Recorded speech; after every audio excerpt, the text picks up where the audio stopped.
It's his sacred cow. She's perfect. Don't dare talk about her.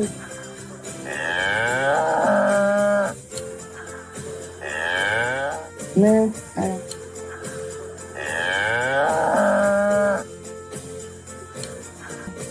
No, I don't.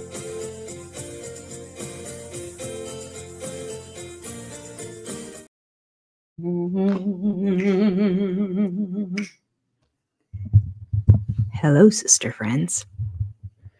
Welcome to Tuesday night. It's so good to see you all. FYI, in a couple weeks, we are going to be moving our Tuesday nights to Monday nights. I have something that I am doing on Tuesday nights, something I've gave up doing last quarter, and I decided I'm going to go back. I'm going to do it, and unfortunately, it's on Tuesday nights. So that means we'll be meeting on Monday night, which will be kind of crazy because the show is on Sunday. So talk about no sleep.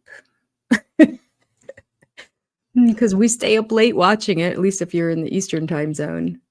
And then I often start recording or doing the entire video afterwards because I am hyped up afterwards. I like, Cody always gets my blood boiling. And so I just start recording. I'm like, I'll do part of it tonight. And before I know it, it's 2:30 in the morning and then I'm wrapping it up. So, oh, goodness. But that's okay. That's okay. Maybe it'll make the rest of my week easier, right? Look at the bright side. Look at the bright side. Let's see who's here in the house. We're not reading. We read on the exclusive part, the book, but we are discussing starting today with chapter 22 in the book. So I'm just going to kind of briefly go through it and look at all the stuff that I underlined and highlighted, and we'll discuss. I will have you know in the past couple days, I have recorded 2 more videos solely covering the digs that Christine throws at Robin in the book. I mean, the whole book is a dig at Cody. So I would need to do, 100 videos. So that's not a possibility because the show is getting ready to start. No one has the time. But this Robin stuff has really kind of been fun. So I haven't edited either one of them yet, but they should be coming out soon. Housekeeping. I am in the process. I was hoping to get it done before this live stream, but I didn't. Of working on the thumbnail for the SOS exclusive, our Sunday night get together. We will be listening to McKelty discussing the book. And that will be Friday night. Let me double check. My calendar's so full. Because I am going out of town. Oh, no, we can't do Friday night. We'll do Thursday night in 2 days. I'll see you tonight. I'll see you on Wednesday. I'll see you on Thursday. I'll do it on Thursday. I have to get to bed really early on Friday night because I have to get up at the crack of dawn on Saturday. So, and I'll be gone all day. And then we have a block party. We've never had in the 17 years I've lived in this house, a block party. But on the same day that I have to get up and I'll be gone all day, I will come home almost exactly as the block party's starting at 3 p.m. It goes from 3 to 7. And then Sunday morning, I'm volunteering at church on the welcoming committee. Hi, welcome. It's my job. That's all I have to do. It's lovely. And then I'm going to head down to Columbus to see my daughter and her husband who live there, my veterinarian daughter, spend the night, and then continue on to Nashville to see my pregnant older daughter. And that week, I have appointments all scheduled with a real estate agent to look at small little condos that we can purchase, turn into a partial Airbnb, but then I also have access to it whenever I want to go down to Nashville. So you're going to be seeing a different background at times because after the baby's born, which is March, like around the corner, tick-tock, I need to get a place. her showers in January. Wouldn't it be nice if I had a place to stay then? I don't know who's all coming to her house, but like, I'm trying not to be too much of an imposition so other people can use the extra bedroom. All right. Anyway. And then I want to be able to go down and like stay for a whole month if I want to at some point, because I'm selfish. So we'll see what I can do, what we can swing. We'll figure it out. So that will maybe affect next week. Shouldn't. We're still gonna meet on Tuesday night. I wonder if I should push it back an hour. You know what? I might push it back an hour, everybody, because they're in a different time zone. And I'm going to be looking at properties all day. And if it goes, like if there's like a 5 o'clock appointment that goes to 6 is what is 7 for me. So I'm going to change the thumbnails and the time, and I'm going to push it to 8. So I'll do 8 o'clock Tuesday, 8 o'clock Wednesday for revenge, which I'm really excited about tomorrow. Sorta. It's going to be a long night. But that's the really long chapter. It's like 10 additional. Usually we read about 23 pages in here. Roughly, that's like average, somewhere between like 19 and 25 pages. And it's like 2 or 3 chapters. It is a 33-page chapter. 33 pages. Now, she's met him. Gosh, I've watched so many videos. It's hard for me to remember what we've covered and what we've covered on here and what I've just been like watching online.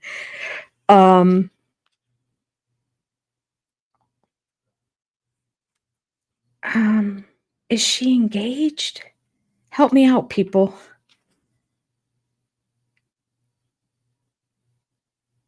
I know. Yeah, she's engaged because we were reading last time all about the wedding. There wasn't really a whole lot on the wedding itself, but just the whole dilemma with her dad and the communication with that, and then him having the heart attack, and oh, what a hot mess. It really was. And that's where we are right now. So the wedding is over. And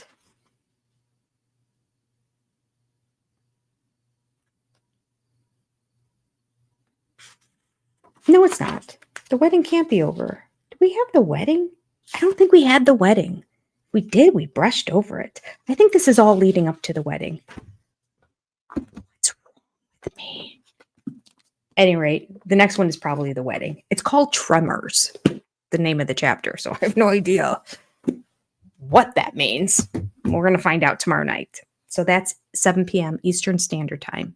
Then on Thursday, 7 p.m. Eastern Standard Time, for the SOS exclusive level, we're going to be listening to McKelty talk about Christine's book. Now, she did one already that I listened to. We haven't covered that one yet on the first section of the book. And she didn't have much to say, and her daughter was screaming in the microphone the whole time. So I'm sparing you that one. But the next section we will discuss. And she has some thoughts about that. So that's good. It's really interesting to see McKelty shocked and surprised at what her mother went through. I mean, we're all kind of, I guess, a little shocked by it too, but at the same time, it kind of fits for us. But it's her dad.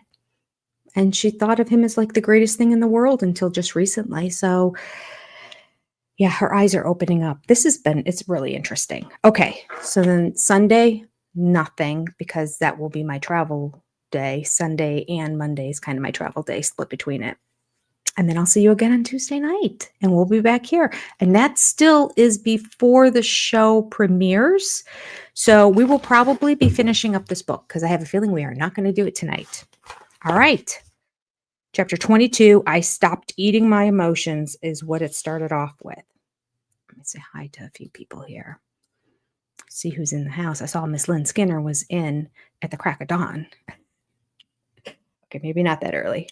Like around 3 o'clock. Oh, of course. It takes all of that away every time I log back in. Dang it. I was logged in, but I logged out. I won't tell you the whole thing. Anyway, hello, Lynn. Thank you for being a moderator. Good to see you, Nadine, Mama Squirrel, Elizabeth Murphy, Kathy Ferran, Kitty, 1838, Pamela Welling, Jane Morgan, Pam's Crafty Heart, Patty, Elizabeth Murphy. There you are, Lynn. Knit My Bit. Karen Dillon. I'll say a few more and then we'll jump in. Wendy's Front Yard, Jennifer W, Mama, Marie H, hello, Sarah, good to see ya. Maybe two more. We'll see here. Another Sarah, hello, good to see you. Joni C is here. Okay, and Tracy's Fractured History and more. Now, for down below, even though there is a gap between it, that's a little frustrating. Anyway, we are limited to 1,000 characters. And our sister friend membership is growing to the part that I couldn't get the mid-tier people, either with the SOS exclusives or with the keep the lights on level. It was over 1,000 both ways. So big supporters, you're divided. So if you're looking for your name down below and you're like, I'm a big supporter, my name's not there. It will show up halfway through when I flip it to keep the lights on people. It'll be the second half of the big supporters and then the keep the lights on level people. And some of the names are squished together on all of them. Every now and then there'll be like a space missing just because I still had to do that to get everybody in. Looks like we're going to be having to move to 3 different rounds of this to get it in. Yeah. Maybe I should send an email to StreamYard and say, can you make it 2,000 characters? All right. So hello, everybody. Good to see you. Glad you're here. Jane, appreciate you staying awake. You're crazy. You're a crazy girl. My goodness. I couldn't do it. All right. Whatever day. Okay. Just keep an eye on the page and the thumbnails will tell you what day and time. Although currently I have to change. Jenny is a busy bee, a very, very busy bee. Because, an Airbnb, a 4th job, I was thinking, what am I going to do with all my free time? I only have 3 jobs. Maybe I'll start an Airbnb rental, short-term rental business.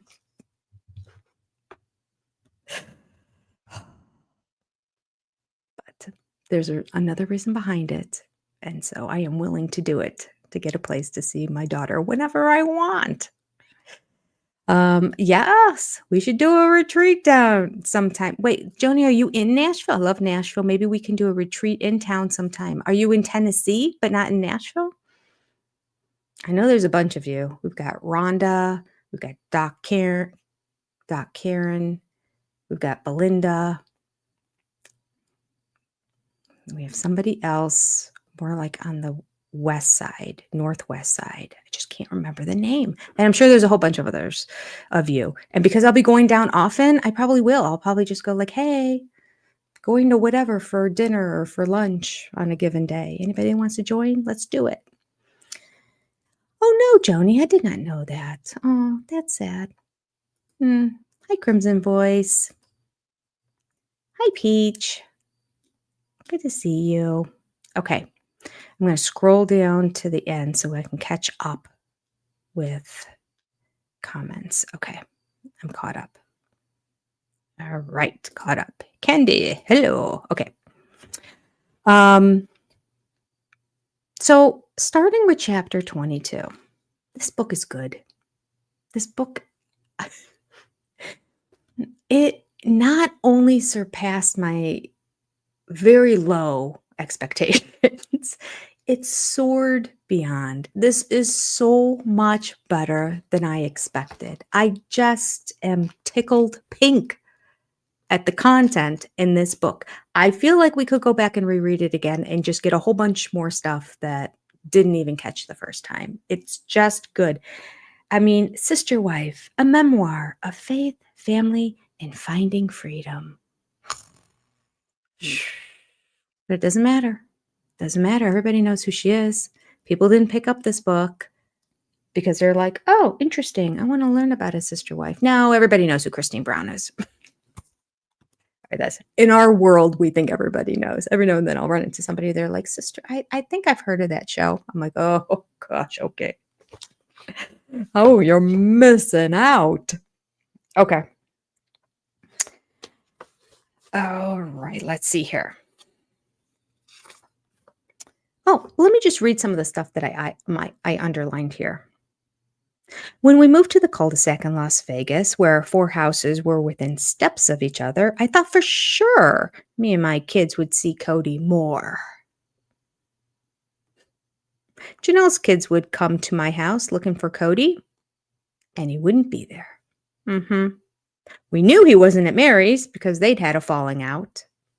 This happened before I think it happened back in Lehigh. I think it happened before Robin came into the family, quite frankly, at this point, because they were having counseling before Robin married into the family. And I think it was about the fact that she welcomed Robin to come into the family for Cody and then regretted her decision. All right. Cody spent so little time with us that Peyton began referring to him as the man of the house. You know that man of the house that stops by every now and then? I was going to say to fix a faucet or change a light bulb, but he probably doesn't even do that. He has the wives change the light bulbs. Fixing a faucet. They're calling a plumber. All right. Okay, what? I can't read my own handwriting here. It says, the book says, we talked about Cody's absence in therapy. Quote, my kids always talk about how much they miss Cody. Quote, I remember Robin saying, girl, please, your kids are secure. They know they're loved. Your kids all know who their dad is. My kids don't. And they lived with them for 16 years before you arrived. Oh, the amount of attention he poured on Robin is tenfold what we even thought. It's unbelievable. Unbelievable. Part of the things I recorded in the video was going back to about, it was the fact that he could not put Christine's kids to bed, which we had heard in the past and we were upset about, right? Yeah. Like appalled. You live in the same house. Like you don't have to go down the hallway and make sure your kids are tucked into bed and you can't do that. And he says, ask another sister wife. Unbelievable. Unbelievable. But they're not the kid's father. And I just gave birth and I'm going through postpartum depression and I now have 6 children and one is an infant and I'm going to work late at night because I want to help pay off my debt. That's what she wrote in the book. I wanted to pay off my debt. So I'm now going to work at night. He allowed this. This is how little he cares for Christine. He allowed her, with everything she was emotionally going through, to go to work late at night to try to pay off her kids or her debt that she had for the kids, which was probably food money that he wouldn't give her. Yeah, Robin, not a thing, not a penny did she bring in. You can't even say she brought in TLC money because the show was set before she was a part of it. Cody told her, listen, we're going to do this. And if you're going to be courting me, they're going to want to put that on camera. Are you okay with that? And she's like, yes. Are you kidding? Why do you think I'm up here in Lehigh for the past 3 months? To marry into the family to get on television. I mean, or something like that, she said, allegedly. All right. So I just love, victim. I still can't read what the other word is that I wrote in here. But, what it says. It says dig. So I put this into another one of my dig videos. My I looks like an E and my G looks like a Y. There we go. I fixed it. But the victimhood of her saying, her trying to be proactive, because she knew that that's what everybody else thought. So she's going to try to be proactive and say, my kids are always wondering where their dad is. Liar, liar, absolute liar. Ugh. And I wasn't going to get close to Robin because I couldn't trust her. Boom. I want to know exactly when Christine came to that, because this book, The Timeline, is way better than book number 1, for sure. That being said, there is still some jumping around because she kind of goes by themes in here too, as opposed to just chronology, which is fine. It's fine. But I just am a little bit more of a left brain person than a right brain person. And I just like to have all my ducks in a row and understand on a timeline where all the plots go. So I want to know the point that Christine said to herself, I can't trust this woman. I mean, obviously it was after she married into the family. I mean, it had to have been the dress. I had to have gone all the way back to that. That was well before this, or this therapy time, when Robin was saying, oh, my kids don't know. I can trust her. And I'd take these danglers out. I don't know where Cody is either, she'd say. Oh, goodness. Gosh, she lies with the best of them.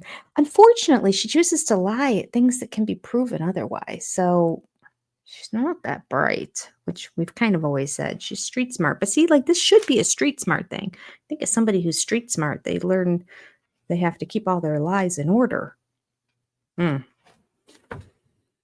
Oh, okay. Moo is full of bull. Yes. Full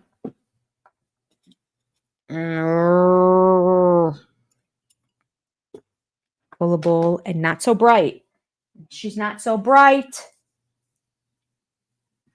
because her frontal lobe is not fully developed yet. Yes, we got ourselves a break. It was right before we went on that I quickly got this Post-it note, and then of course it didn't stick. So I grabbed some tape, and that's not really sticking either. So I will come up with an ulterior way, but I wanted to also label the frontal lobe part of her brain. Her brain didn't appear to be working properly. She didn't know where Cody was. Moving on. Yeah, so much of this, McCulty made the comment too, but it's so true. So much of the wording of this. Okay, now every now and then there's stuff that is like this. There's no way Christine said that. And there's no way Christine even knows what that word means. But there's other things in here that are so Christine. And here's one. Deidre explained play dates to me. You invite people to come over, or you take Truly to other people's homes. Then they hang out.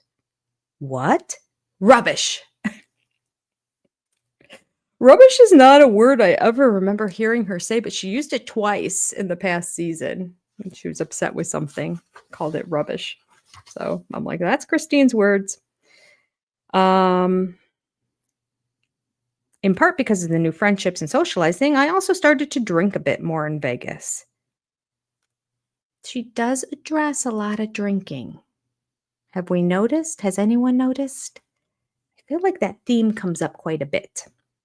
There might be a little bit of a genetic predisposition to enjoy things a little too much, because she mentioned she was on the painkillers and she had a hard time getting off of those. And what was that for? Oh, she had a knee replacement. Yeah. And she'll mention a couple times about drinking or I was drinking and I didn't really remember that or something. I don't remember. I'd have to read through this again, but I just remember when we read it out loud together in the SOS level, I would make a comment every time it came up, and I'm like, again? So, but it's interesting to hear her talk about when she was talking about, it's not here, when she was talking about the oxy that she was taking, and she realized she was just enjoying it way too much, and then eventually cut back, and Maddie kind of did her own little intervention with her. I was telling people on Sunday night, the exact same thing happened with my dad. I didn't know about it until well afterwards. I don't even know what the surgery was, because this is how things go in my family. Like, we don't talk about anything. Medical stuff, politics, religion. Health is the fourth one now. It used to be politics, religion, and money. You're not supposed to ever discuss. But health, I don't know why they didn't mention health, because health is definitely one of them. Like, after things happen, I find out about it. Anyway, trying to break that in our family and be a communicator with my kids. So at some point, my dad had something done, and he ended up on oxy afterwards. And I remember him telling me, he goes, your mother had to throw him away. I'm like, what do you mean she threw him away? He goes, she flushed him down the toilet. I go, why did she flush him down the toilet? He goes, because I like him too much. I was like, Dad. He's like, oh, I felt so good on them. I'm like, wow.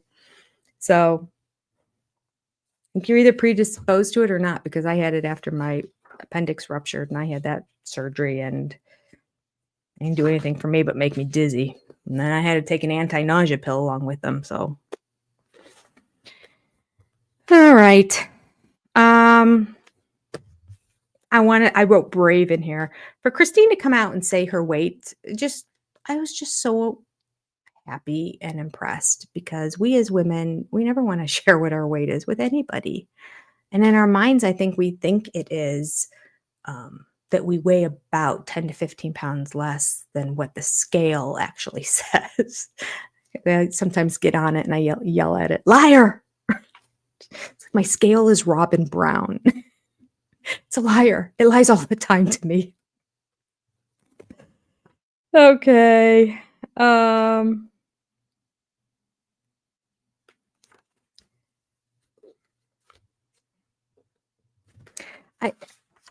The Christine getting upset over the Ken thing, I didn't quite get on the show, but I just figured we didn't catch the whole thing. She didn't explain it a whole lot more, other than, I mean, Ken and Cody did joke around a lot, and he said, well, we'd welcome you back to the church with open arms, but you can only bring one wife. Cody presented it to us as a joke. I think it was a joke, but it's also a fact. The Mormon church is against polygamy, so he can't come back to the church with 3 wives. It's not permitted.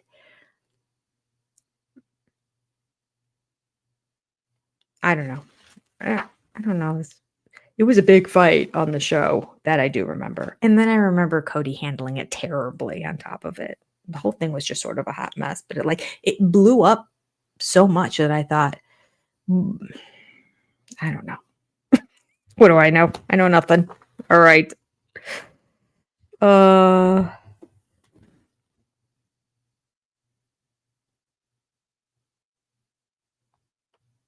I did think this was funny. So Christine kept wanting an apology. I guess that's what bothered me, is that she kept insisting on an apology. So she gets offended at the joke. Fine, she gets offended at the joke. I guess because I don't get offended that easily, that I really have a hard time with people who get offended at things. But it was sensitive to her at the time, I guess, which is odd, because they were on a show talking all about their polygamous lifestyle. But I thought, all right, it made her upset, but she kept insisting on getting an apology from him. And I guess that would be a little awkward because Ken told a joke to Cody, and then Cody told the joke to his wife. Cody is the joke in this whole story because Cody should have just kept his mouth shut. If Ken made a joke and said, "Hey, love to have you back at the church, where we were for all those years hanging out together as buds, but you have to only have one wife." He probably even went on more with it and said something like, "You're going to have to pick your favorite one and ditch the rest." I mean, I could see him just running with it as an old buddy of Cody's, but at any rate, to tell him he had to apologize to the joke he told Cody to Cody's wife, it wasn't a direct insult to Christine. It was a joke about polygamy, basically. It wasn't a good joke either. So the whole thing is stupid, quite frankly. I don't know why we're talking about it. It was an entire episode of the show, and now we're still talking about it. But I did think this line was funny. All right. Cody lectured us about how everyone has religious prejudices and told us that Mormons believe Mormonism is for everybody, while he, Cody, did not believe polygamy is for everyone. I asked again for an apology from Ken, and Cody said he would not ask for one. Something about it making his testicles shrink. Even more? Oh, and then she goes on to say, I told him to sleep somewhere else at night. Well, I'm all for that. That was a good move. I'll support that on any night. You go, girl.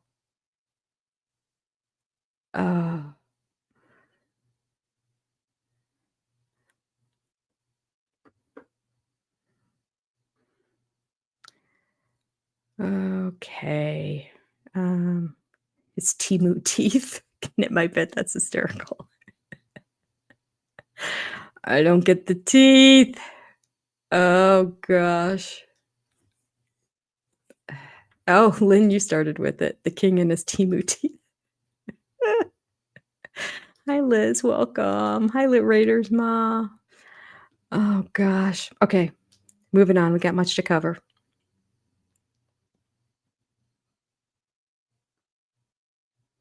Okay. Talk about a great line that Christine has here. Telling this story now, none of it seems unreasonable to me. There are many ways to make your perspective clear without calling people stupid while using bad grammar. I just love it. All right, so wait, the line before it. All right. I told him to sleep somewhere else at night in front of my sister wives. They all went silent and looked away because that's how we kept our relationship separate. On the show, Cody talked about the extraordinary size of my ego and said it was driven by my pride. Projection. Telling the story now seems unreasonable to me. There are many ways to make your perspective clear without calling people stupid while using bad grammar. And I'm like, my girl, I wrote in the margin on the side with an exclamation mark and a smiley face. It's my girl calling out Cody's bad grammar. I love it. So good. All right. And it goes on to talk about, remember, this is the same episode then where he's like, are you acting like this because, I don't know, some people call it PMS. It's like, oh, I just wanted to smack him.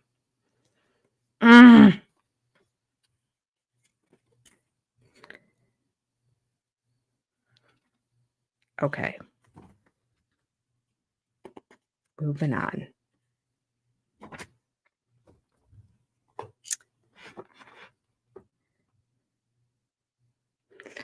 There's a little talk about garments here.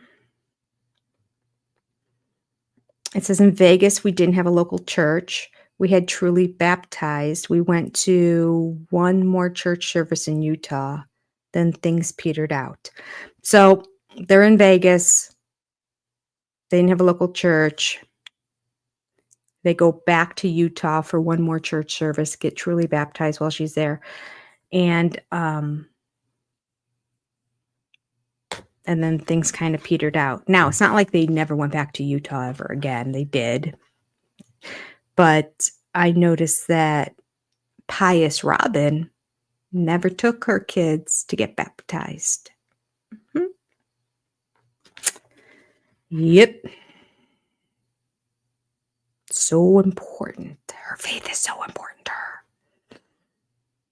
Mm-hmm. Okay.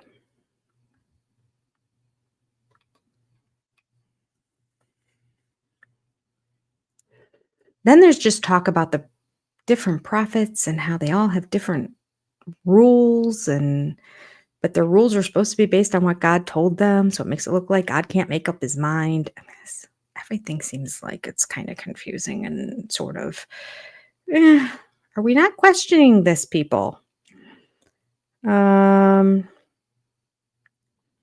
Okay. Yeah, there's a lot of talk about just sort of the structure of their AUB faith.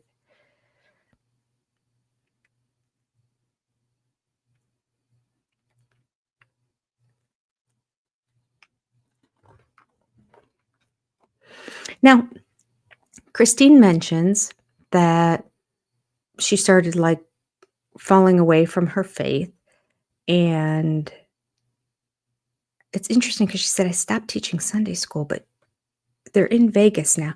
This is where the timelines get kind of messed up. But anyway, she said, I stopped teaching Sunday school. I put in my earrings. I ditched my garments. I told Cody, and he asked how God felt about it. I told him my relationship with God was fine. Cody said, okay. Okay. And then she said, it took me about 6 months to process everything. And then the kids, I guess, would continue to go back for their camps back there, but they weren't attending the church. What I want to know is, what about everyone else? Or maybe that's just too private, and so she didn't share it because each one has their own journey. And it's not safe to share somebody else's journey. But I'd love to know the progression. I'm guessing just like Christine was the first one to leave the family, Christine was the first one to ditch the garments. And I want to know sequentially who was next, who was next, who was next. Or who never did, who kept the garments the entire time.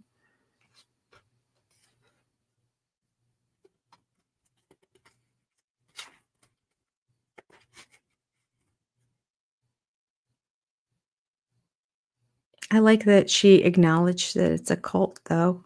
I thought that was aware of her. Even before I realized we were in a cult, some of my kids figured it out as young adults. Yeah. Because as young adults, now they're not just in that insular world of the AUB where their church, their school, their friends, their community, everything, we're all the people that go to the church. So now they're down in Vegas, and I mean, there's no church. So everybody in their life is not part of the AUB. So yeah, I could see how they picked up on it first. And she had that many more years of the indoctrination of follow these rules just because, like, show me in the Bible where it says, well, it's not in the Bible, but it's a revelation from God. After a while, you got to go, especially when we hear that some of these prophets were not the greatest.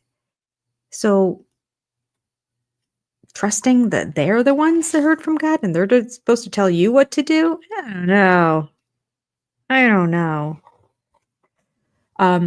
Our church is starting kind of a church-wide Bible study on Revelation. So it'll be the sermons, and then in small groups in that. A little women's group will go through it in the study book and study it. And in preparation for it, kind of the sermon that was this past Sunday, one of the things the pastor said was, if you have one guy who says they heard from God and it's a little bit different, or like there's something that everybody else has to do, but nobody else heard it, only he was the only one, be concerned. Yep. All right. Now we get to Oprah. Unbelievable. Cody shows his true colors here. Cody shows his true color. So she's going through the dialogue of how this went with Jonathan, who was their kind of handler. I think he was their lawyer, actually, but also handler. And he was the one that was relaying the information to them. And they were told, if you haven't read the book, don't make jokes with Oprah. So he said, don't make jokes, Jonathan told us. Everyone thinks they can make jokes with Oprah. She's not going to understand. Don't make jokes with her. It makes it awkward for her. Just answer her questions and be yourself. Oh, also, don't make jokes. And Christine writes, got it. No jokes. Oprah was lovely. She came out on stage. She's going through the whole thing. Janelle said some of our best friends are monogamists, and Oprah laughed, not because Janelle was trying to make a joke, but she's just telling the truth. And then that was funny because it's so different from how monogamists think. Like, it's okay. Some of our best friends are monogamists. We accept you. It's pretty funny. Anyway, I can see Janelle saying it so straight-laced too. Everyone loosened up a bit, and then Cody made a joke. And I can't remember what it was. Gosh, I wish he did. But I remember it wasn't funny at all. That's not funny, Cody, Oprah said. Jeez. Ooh, ouchiest of ouches, she writes. Wait, Oprah goes on. I don't know you, she continued, and I don't know your sense of humor. Which means it had to have been either a joke at Oprah or possibly a sexual joke, which would be ironic because they kept saying, we're not going to answer anything about sex. I'd love to know what it was. I have searched high and low through the internet to try to find that episode. Scrubbed. Boy, Oprah can take things away. I was trying to find the interview even with, that was on CBS. That wasn't even on Oprah's network. But this is Oprah's network, so she's got that on lock and key. I got to ask my son. He's able to get it. Let me write that down. None of you heard that. He has a special way of finding everything. Oprah interview with the Browns. That'd be great if I could get my hands on it and share it with you guys. I want to see what the joke was. They may have just edited it out. Get it out of there. I were them, I would. But it's just so Cody, right? There's one rule and one rule only. Just be yourself, relax, and all that. The only rule is don't make a joke. Cody makes a joke. Do you know why Cody made a joke? Because Janelle said something naturally in conversation that made Oprah chuckle and laugh. And Cody couldn't take it. He couldn't handle it. He's so jealous. He has to be the alpha male. I'm just going to laugh at Janelle. Janelle's not funny. Watch this. Bomb. And then there's the Truly story. Oh, I need to take a drink first. Not a real drink, but although I do have a real drink ready here for tomorrow. Told you guys I was going to get my blueberry wine for tomorrow's live stream. All right. Before we left, this is when all the moms went to meet the catfisher's friend, which happened to also be Robin's friend, up in San Francisco. San Antonio in my head. San Francisco. And Cody was watching the kids all by himself. Ish. Cody watched a couple kids who had a mommy named Robin. And then he relied on the teenagers to handle all the rest of the kids. And even if they had a problem, he didn't want to be bothered. This was the shocker of all shockers this year. This was unbelievable. Before we left, 3-year-old Truly had just been sick enough for me to take her to the urgent care doctor. Now, I found that interesting too. The fact that we know that, because I always thought, well, how come Christine's not in tune with like, oh, she looks really sick, we should take her. She did before she even left. She's like, listen, I'm going to be gone all this time. I'm taking her to the urgent care. I'm going to make sure. I would never go to this urgent care in Las Vegas. Anybody who lives in Las Vegas, be careful of all urgent cares because there's one with a doctor who knows not what he does. Or she. I can't remember. I picture him as a he. Maybe she said he in here. I'm not sure. Before we left to go on the trip, 3-year-old Truly had been just sick enough for me to take her to an urgent care doctor who said she probably had the flu and sent her home. Okay. And you know what? I think facts. She probably did have the flu and he sent her home. Okay. So now Cody's aware little Truly has the flu. Okay. While we were in San Francisco, Aspen called me. Let me just do a little flashback for you all. If I recall correctly, Cody was rarely with Truly. He took everybody bowling at night, and McKelty had to hold her the entire night. He didn't seem to care. There was one time, it's on one of my videos. I can't remember which video. If you guys remember which video, write it down below. You probably don't remember either.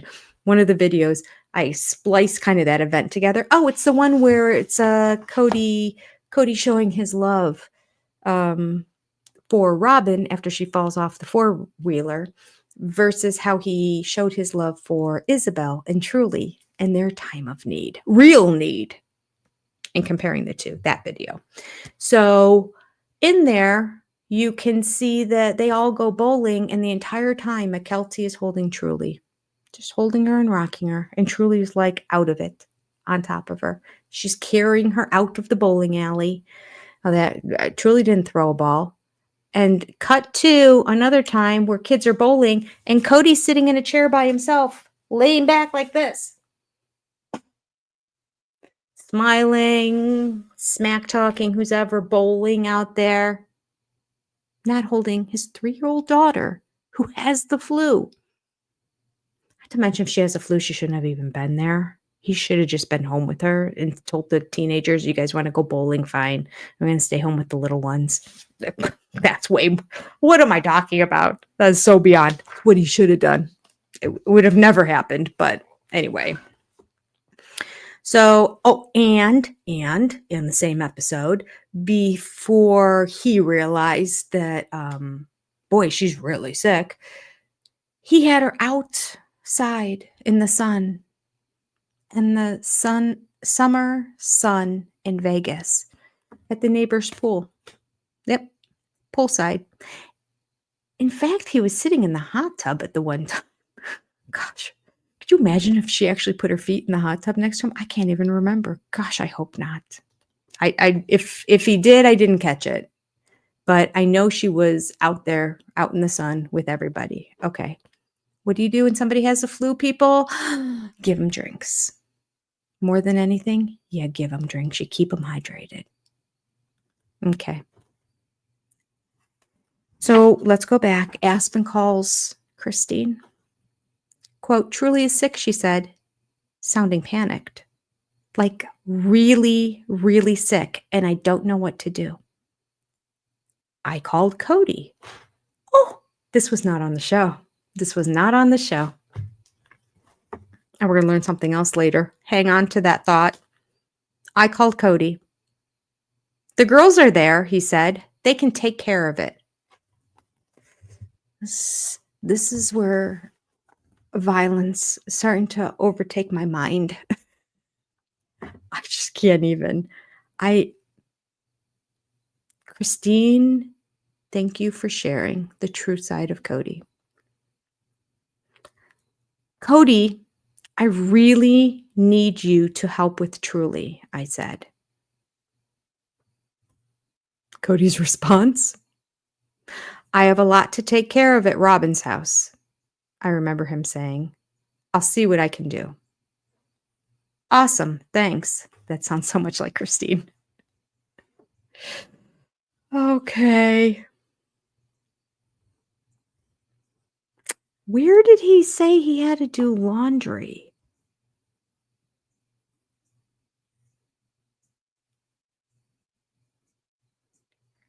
At one point, he said he had to do laundry at Robin's house.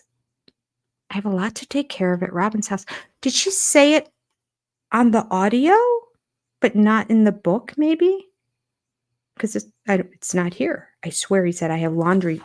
Maybe he was doing laundry. I swear he was doing laundry at her house when I called and said, oh, I had a lot to do. No, it doesn't say that here. Oh, guys, I'm a little confused about that. At some point, we heard that he was doing Robin's laundry. I'm sure he never did a load of laundry before. She taught him how. So, Christine gets home. She's not doing well. Christine takes her to the doctor. Doctor says, go to the hospital.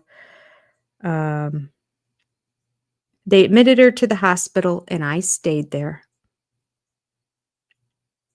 with Cody leaving at night and coming back for a couple hours during the day.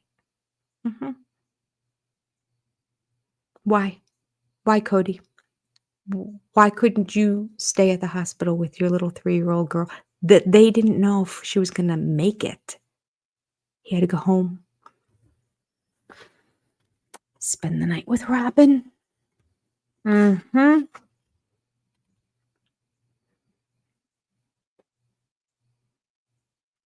At the end, she owed $200,000.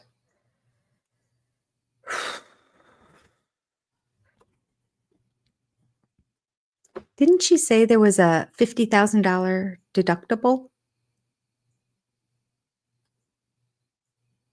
In another part of the book? Am I getting this all mixed up? All right, you guys tell me. Do you remember 50,000? Maybe that was the bill, but in the end, they just said pay 50,000. That's what your deductible is, which if she had a deductible, that would mean she did have insurance.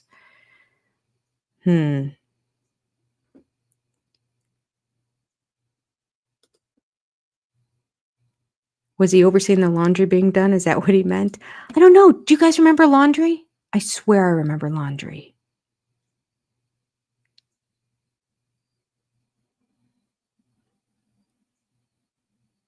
Oh, yeah. Mom Celeste, avoiding medical bills again. Yep. Well, take her to the doctor. It's going to cost money. Ooh. But you know what? Didn't cost him a penny because those wives have to pay for their own medical bills for their kids. Unless your child's mother's name is Robin. And then I'm sure Cody kicked in his money to help pay for the Dayton's medical bills and any medical bills that any of the girls had. As well as I know that Solomon had a lot of dental surgeries and work done. Don't know exactly what, but just a bunch of stuff done. Sure, he paid for that. And, I would not be surprised if like a little hunk of money came out of the family fund to help pay for that too. Because, Cody didn't want to give up his money.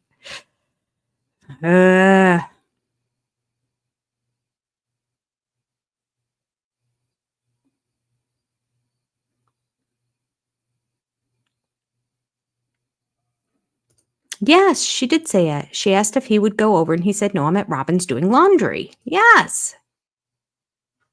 I swear. It must have just been, I did notice that there were a few times that when she was, I guess because she wrote it and she knew it so well, she would leave some stuff out that was in the book and then add some things when she was talking that weren't in the book. Nothing significant, like whether he was doing laundry or not, but somehow it seemed significant to me because I know he would never do laundry anywhere else. So I feel like she threw that in. She's like, oh, I didn't write that. Let me just say it for everyone to know. He was too busy doing Robin's laundry. That's why he couldn't check on his 3-year-old little girl who had the flu and whose older sisters who were watching her saying something's terribly wrong. And his wife called him and said, go check on her. And he said, can't do it. I don't think he ever went over, quite frankly, because he kind of was like, oh, truly, you're not doing well that next morning. And Aspen was just beside herself, like, I got no sleep last night. Well, she doesn't have a fever. I know if you have a fever. So, yeah, I don't know. To me, that would be even more concerning, quite frankly. If I had a kid who had a fever and they were lethargic, it would make sense, because when you have a fever, you feel like out of it and you just want to sleep and you're burning up and you're just like, if you had no fever and you're completely listless and restless and like falling asleep just sitting on a hard kitchen floor, something's wrong. Not in Cody's world. And then it really bugs me to hear that she got sick once more that year. On Christmas Day, she threw up. I looked at Cody. She's fine, he mouthed. Cody. He learned nothing. He couldn't even pretend to care. Be like, boy, I really blew this one. So I'm going to be like, oh. He's like, you're not going to ruin my Christmas. Robin and I have a whole Christmas thing planned here with our kids. So yeah, she's fine. Don't worry about her. Christy. No, I thought, I'm not doing this.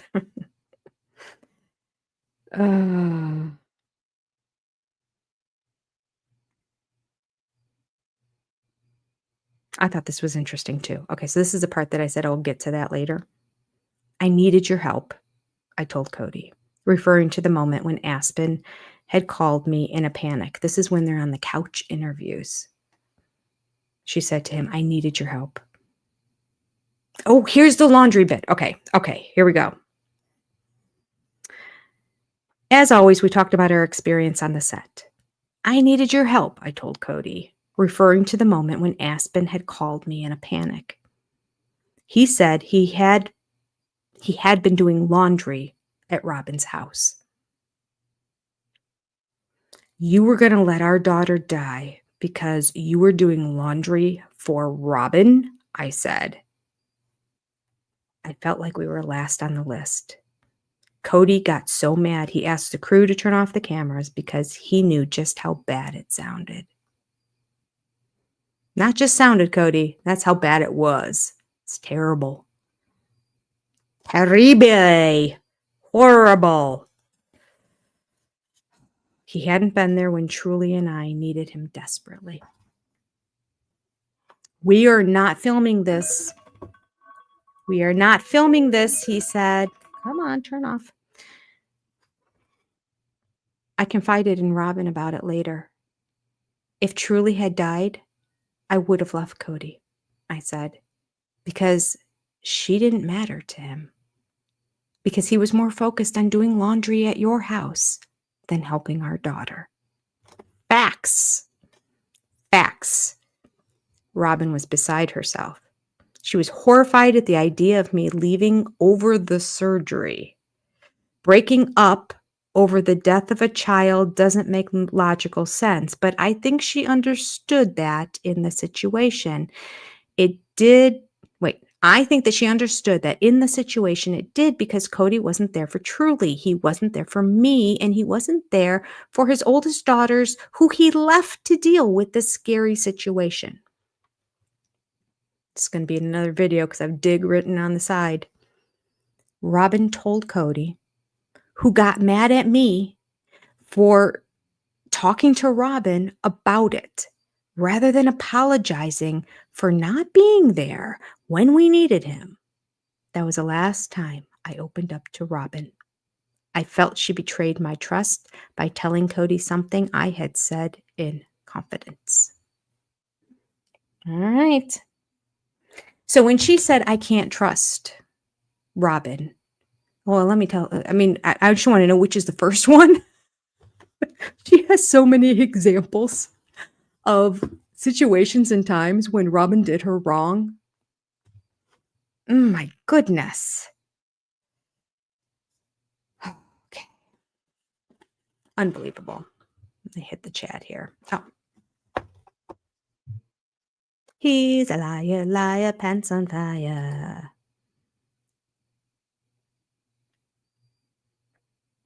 Oh, Cindy from Oz. Everyone remember how pissed off when they were at the restaurant Robin got that Cody called Christine first. Robin was livid. I don't. Was this in Vegas in the cul-de-sacs? They all went to a restaurant. He called her for. Oh, in San Francisco. He called Christine first. Huh. You know, that kind of sounds familiar, but I just can't picture it. I can't picture and see the whole conversation. So sounds about right. I am going to switch.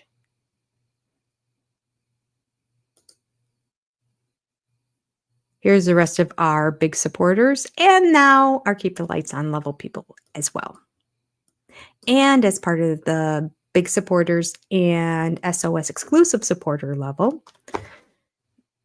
excuse me, I am going to read out loud. One of the benefits is a shout out to everybody in those groups. Let's start with our big supporters. They are Diane Pritchard, Butterfly Insights, Barbara Dijak, Leslie Reddick, April S., Alwyn the Mini Chef, Mary, Liz S., J Shanty 3, Linda W., Carla Colson, Aaliyah, Crafty Florida Lady, Shaniqua Smith, Lynn Skinner, and Knit My Bit.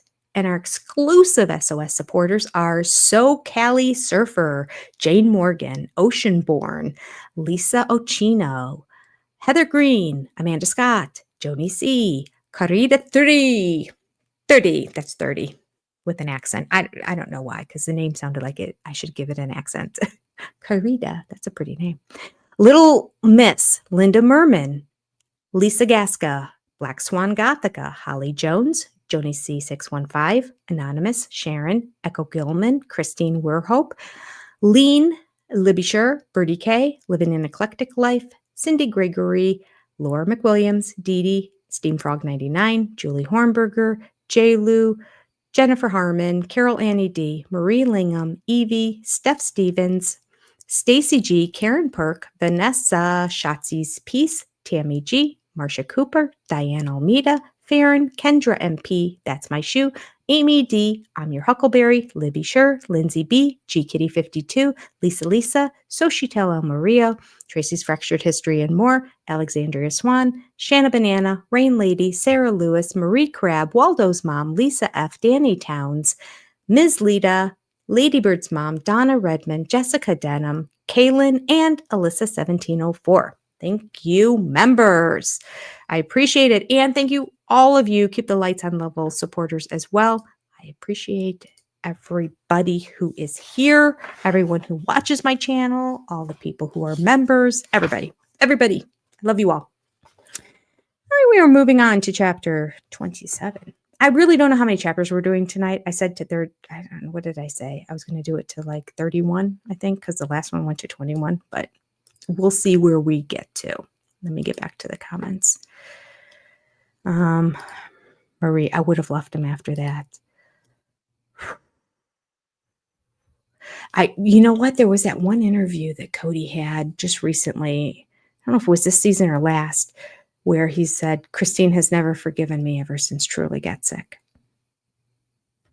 And I'm thinking, I understand if she didn't. We didn't know all this. And he'd never apologized. And he never will, because he's never wrong. Because he's a narcissist, allegedly. Okay.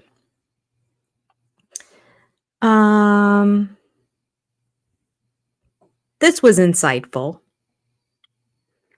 So by chapter 27, which is entitled Just Be Nice to Each Other, we are at about season 6, and she wrote the whole season 6, if you're keeping track, was about the ceremony. This is the dedication, what do they call it?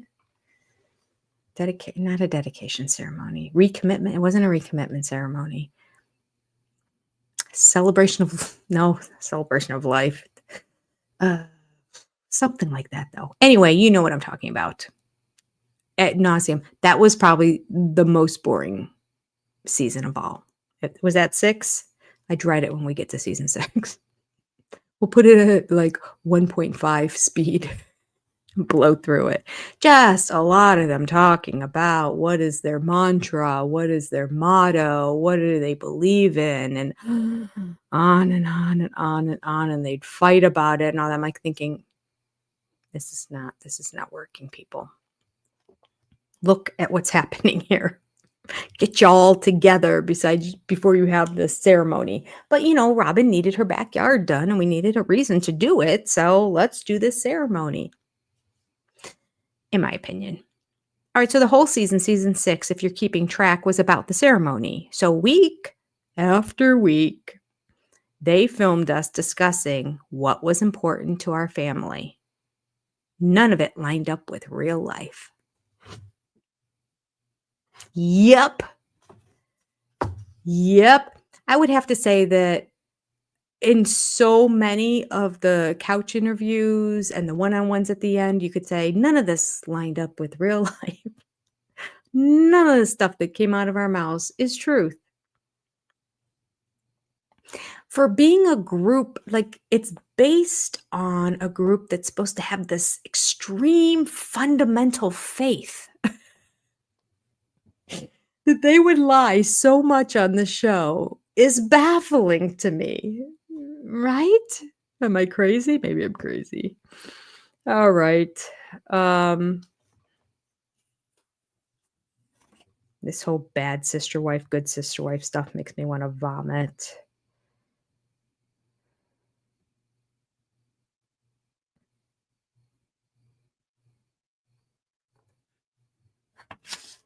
There's so many piggish things he said. Cody spent days stringing lights between all the cul-de-sac houses to signify our connection. Do you remember what an absolute lunatic he looked like? He was running around like a chicken with his head cut off. Hair blowing in the wind. Just like barking at anybody who came in his vicinity, yelling at people who weren't helping him, even though he didn't ask for help. Like the whole thing was just like a mess because he had to have these lights go from every one of the houses to the center of the cul-de-sac. Buddy, call a lighting company. Tell them to come over and set this up. You're making a dime or two on the show. And I'm sure TLC would have kicked something in as well. But no, Cody had to do it himself because he's a man and look a fool while he was doing it. Cody spent days stringing lights between all of us in the cul-de-sac to signify our connection. He said that if any of us misbehaved, we would be kicked out of the family. Awesome, she wrote. Oh, gosh. I think he directed that at Maddie. I think that was the comment he said to Maddie.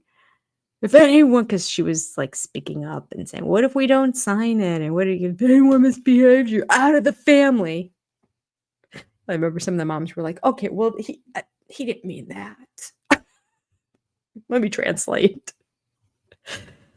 Oh, gosh. Here's something funny. The ceremony began. Cody said, we embraced a spirit of abundance and affection. Janelle talked about making conscious and responsible choices. Robin cried. Not even going to finish the sentence. We'll just leave it there. She should have put a period. That would have been really funny. She would have just said, Robin cried. Oh, gosh. Robin cried as she talked about embracing one another with a covenant of an eternal nature.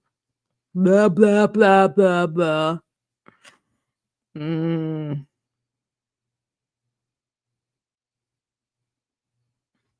So Christine was thinking about leaving at this point. I think Christine obviously thought about leaving as soon as Truly got sick. So she specifically says right around the ceremony, she was like leery about it because she was thinking about leaving. So she thought, well, okay, everything's going to have to change after the ceremony because this isn't working. And she was thinking about leaving before going to Flagstaff. I don't know why she didn't. And she admitted to Robin that had truly not pulled out of it, that she was going to leave Cody.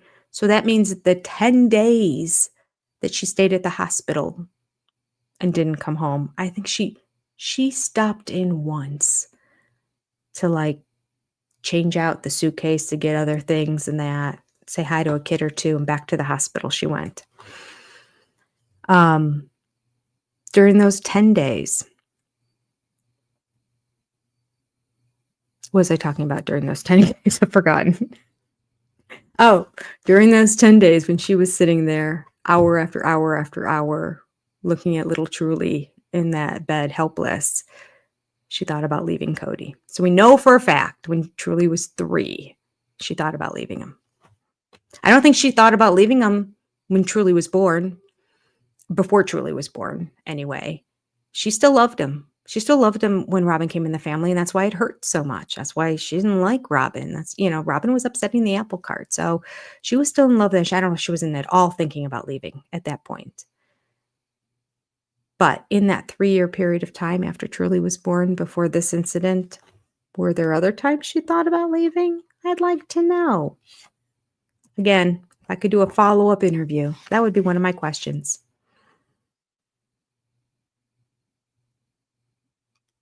Okay.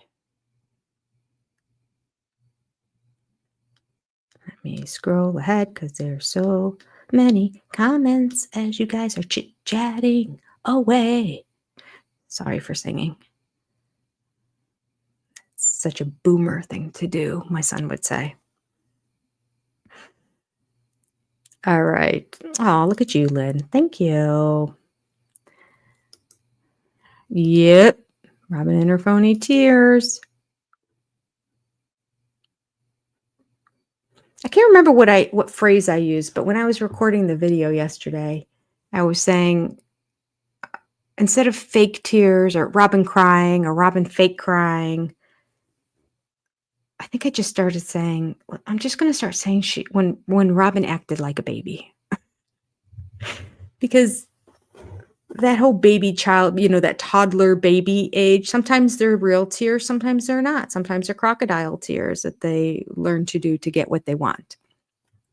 In some families, it didn't work in my household, but a lot of kids will use it. So in that young period of time, so that kind of encompasses all of Robin between the age of newborn and 2.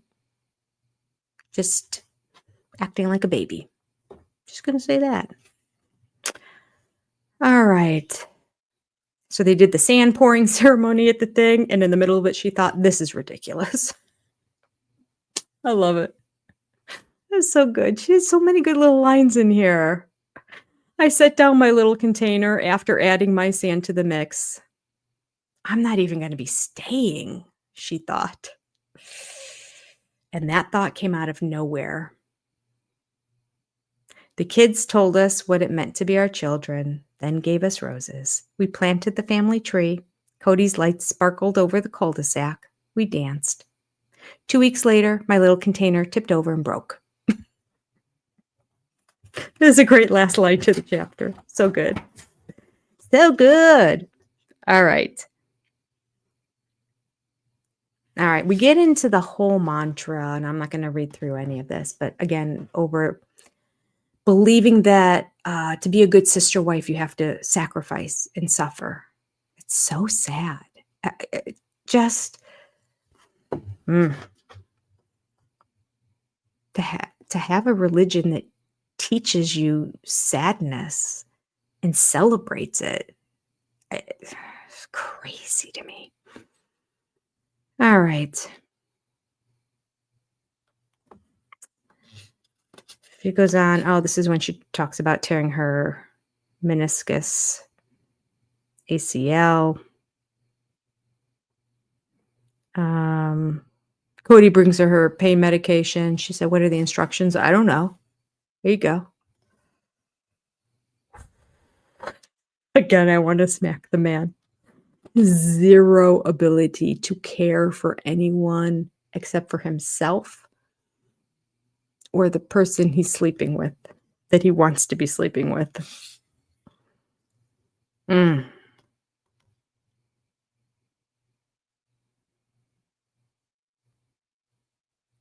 She goes on, that's when I was talking about before. Oh, I thought I am not taking this for my knee anymore. I'm taking it because I'm just achy everywhere. And it gave me the best high I ever felt. I was on top of the world. I could accomplish anything.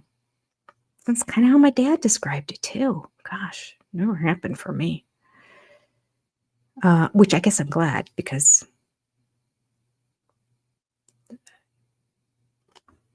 they would have taken it forever if they could have. I lived about 2 minutes away from the set, so I could take an oxycodone just before I left, drive to work before it hit, and then feel great on set. 45 minutes later, I'd feel the low coming on and I'd get sad. And I'd think, you got another couple of hours before you can take another one. You just got to get through this. Sad. This is really nice and raw and vulnerable of her to share this in the book. I think that it's going to be very helpful to a lot of people who've been in the same situation. It became a cycle of the best high ever, 45 minutes of swimming around, realizing the low was coming, hitting the low, then fixating on the next hit, when I would start the exact same cycle again.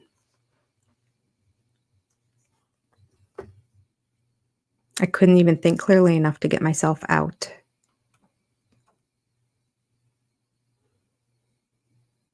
Maddie came over, sat in my room, said, Caleb's coming over. You're a mess. I miss you. We all miss you, and we need you back. So whatever you're doing, we got to figure it out. God bless Maddie.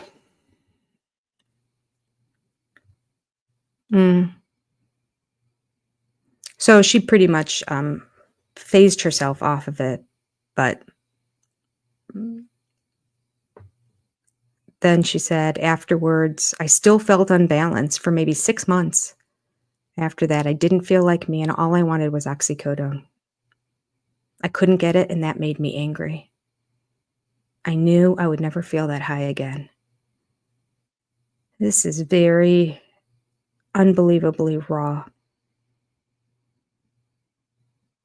When I think back to that time, I don't know what might have happened if Maddie hadn't felt comfortable coming to me.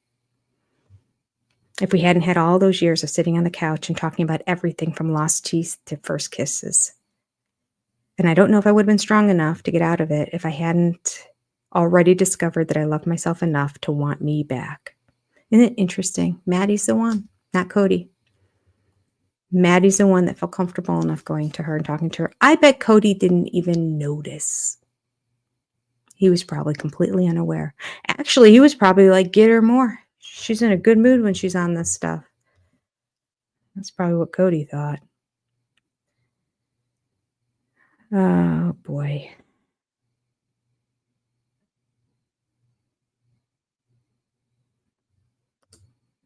Unfortunately, Utah has a very high rate of opioid addiction. Oh, really? That's sad.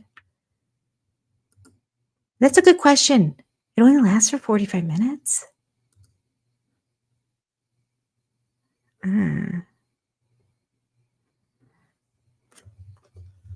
I was on when I had it, I was in the hospital in the surgical recovery. So it was in the IV. So I don't know.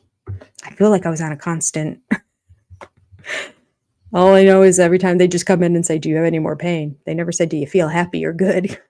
I never did. I mean, I always had pain. It was sort of like, well, I don't know. How much pain?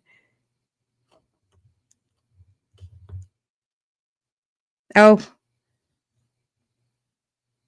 I talked to Cody. I have an addiction to oxycodone. I told him, I'm going to need your help to get off of this.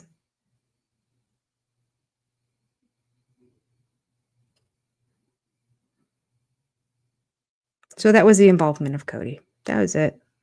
She told him. All right. About a week after that, maybe he took the kids. Remember when he took all the little girls on that trip, the girls' trip? She said it was about a week later that he did that. Maybe he was doing it because she was still coming off And she said she spent the whole weekend in bed sobbing, watching Pretty Woman over and over again. I couldn't handle my life. I couldn't handle anything. My mom stayed with me and took care of me. In the end, I gave the rest of the oxycodone to my mom. Take it to the local pharmacy. They'll dispose of it. You don't want to flush it into the sewage system, I told her. I just think that's amazing that she shared that. I think it's great because it was never on the show. That's the kind of stuff that would have like really made people relate. You know how many times we're like, gosh, they keep saying they're so happy and they're acting like they're so happy, but like nobody's that happy. So like, show us your real life. She's showing us her real life in this book. This book is amazing. Amazing. The highs, the lows, wow. And then, Raiders, Ma. Are you here, Raiders, Ma? Because we're going to talk about the Raiders now. Yeah, we are. Yeah, we are. Okay. Here we go. This blew my mind when I read it. In 2017, we found out the Oakland Raiders were moving to Vegas. Everything was going to hell. Cody grumbled. And the kids wouldn't be safe. And the traffic would be bad. And seriously? Christine thought, we live in Las Vegas. It's not known as the city of morality. A football team seemed like the least of our worries. But then he started talking about the school not being safe. Like, it just seemed like, I mean, she really sets this chapter up to say there was no grounds for us to leave Vegas. Cody kept saying it all started when those Oakland Raiders. I mean, the Oakland Raiders were known for being pretty nasty in football, especially back in like the 80s and 90s. But who was that? Plunkett? There was a guy on the team. He's pretty mean. Anyway, I just wrote here, okay, so 27, he's all upset because the Raiders are going to come. It's going to ruin, the kids won't be safe. The traffic's going to be bad. Everything's gone to hell. And I'm like, he lives in a town with strip clubs on every corner. But now, because football is coming, it's not going to be safe. And the kids got to get out. Too many bad influences here. Can't do it. Can't have a pigskin ball flying around. Unbelievable. Oh.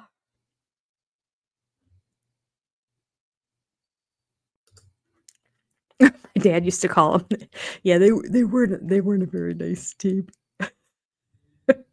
But then, you know, I mean, a lot of them were pretty rough and tumble back in the 80s and 90s too. So I just remember them kind of being a little extra. Oh gosh, that's funny. But that was a persona of the team.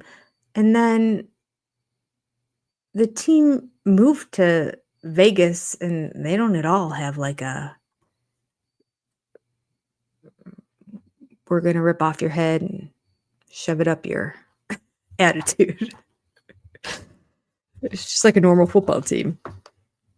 It may have just been like, I mean, I think the city may have been like kind of a rough and tumble city, possibly. So one day, out of nowhere, Cody sat us all down and explained we need to leave Vegas, saying it's going to be safer and better for us financially. Oh, such amazing words. When does moving ever work out for you financially unless you downsize? They sold 4 houses and got 4 more houses and a huge parcel of land, of which they were going to build a massive house on. Like, what about this is more financially stable? Not to mention Flagstaff, not cheap. He presented a plan, but said we could pick where we ended up. As it turned out, even the picking of the place had been preordained. Mm-hmm. There's a great line. As a family, which meant everyone but Mary, Janelle, and me, we decided to move to Flagstaff.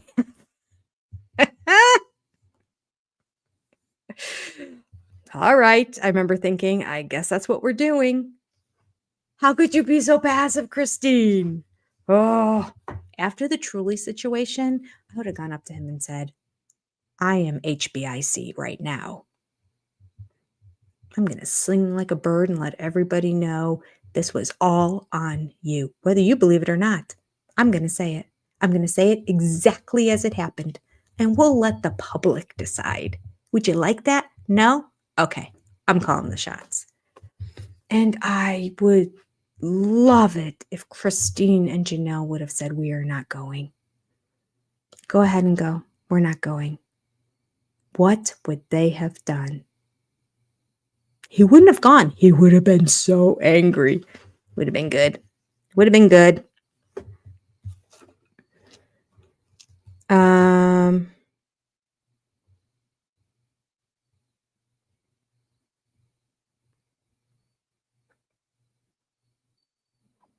Janelle was equally uninterested in going. I remember that, especially because of her boys. All the struggles they went through when they moved to Vegas, and now in their teenage years, near the end of high school, you're going to move them? Like, no, I would have never. I would have not done it. I would have dug my heels in. If my husband said, I got a job transfer and I'm going to be in Ethiopia, so we're going to be far away from each other, we need to move, I'd say, nope. Enjoy Ethiopia. We'll come visit at Christmas. Or you can fly home. The kids will finish out their high school years. No way am I pulling them out. No way. That's the only thing that disappointed me. But again, I think it's their religion. I think it's the culture of their religion. The women aren't allowed to speak up.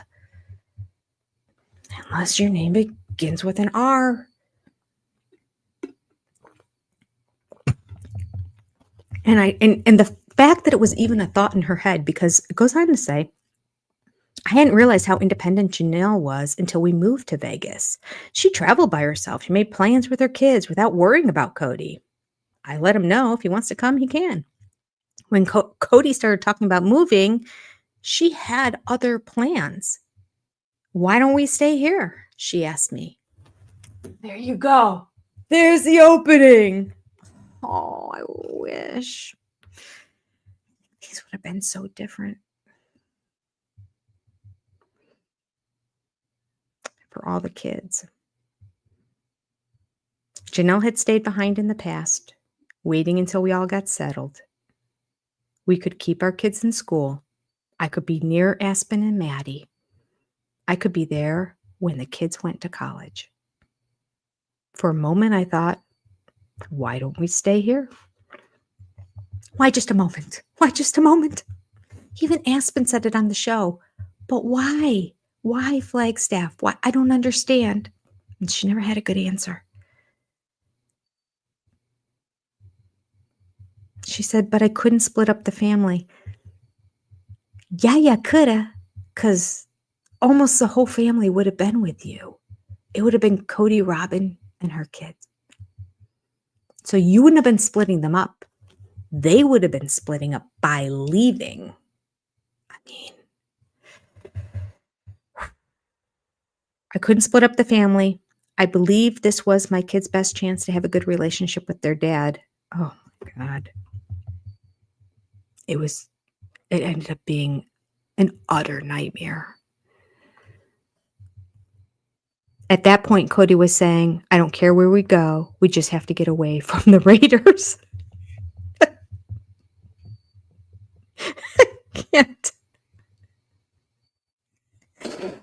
Can't take it serious. Oh my God. That was their on-field performance. Like, American football is a violent sport.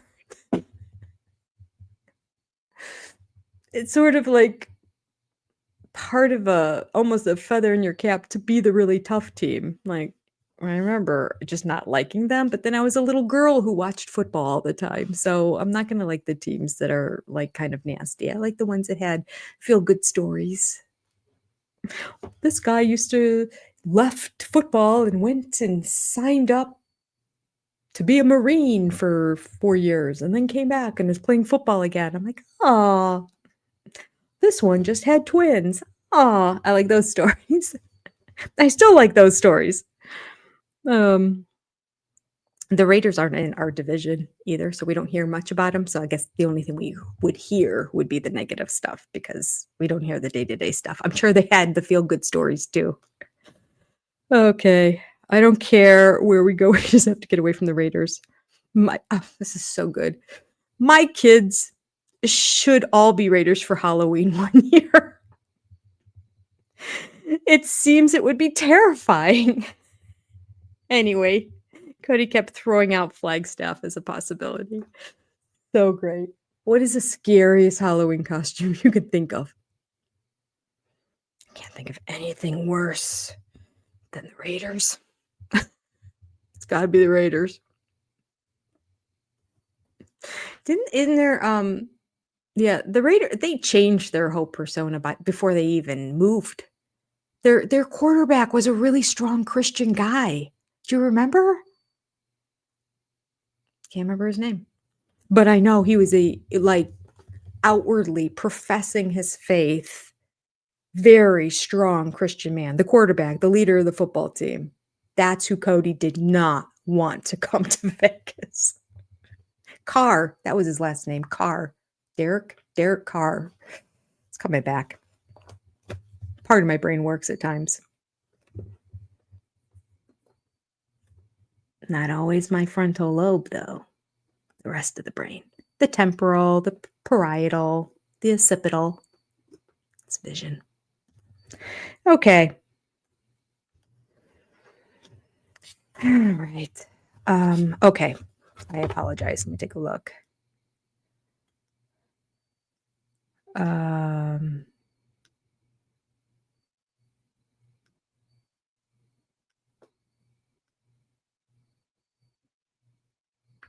Cody sits on a throne of lies. Oh. But this is true. Truth to oneself. The cul-de-sac was perfect. Curly and Robbing planned that they consolidated the assets for themselves. From owning your homes to 2 of them renting. Mary really didn't care if she had. She didn't care. And Mary had the B&B before they moved to Flagstaff. So she always knew she had another house she could fall back on.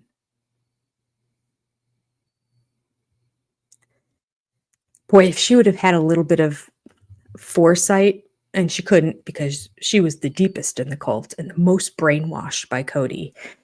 But if she could have seen clearly at all, even if it was a small house, I mean, it was hard for her to live in a small house. I get it. She didn't want a small house. She wants a big house, as big, if not bigger, than everybody else's. Therefore, she rented. Had she chosen a smaller house that was available for for purchase, she could have said, oh, this is another asset for the family, and then put it in her name. She would have had 2 houses in her name. Just in case Cody ever walked away from her.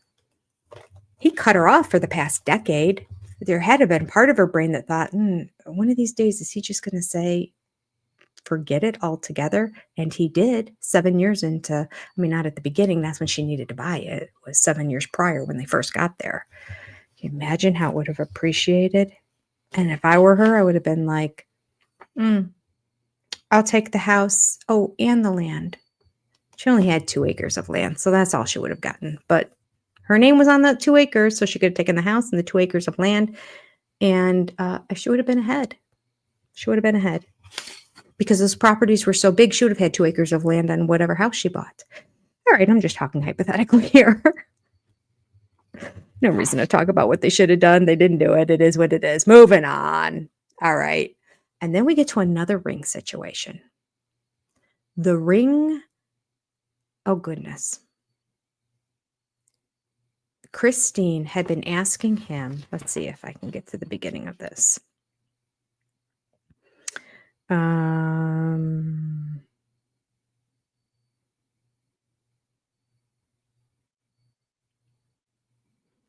Christine talks about being a team player, saying everything is fine. Oh, well, here's her addressing the Dayton got into Flagstaff, Arizona school. Now, I really didn't think that they moved there because he got into college there, because I know he got into every college he applied to. And I think he got a full ride at all of them as well. And all the other colleges were in Vegas. So he applied to this Flagstaff one. Maybe whatever program he wanted, it had the best one. So they wanted him to go there. I don't know. But according to Christine, for those who haven't read the book, okay.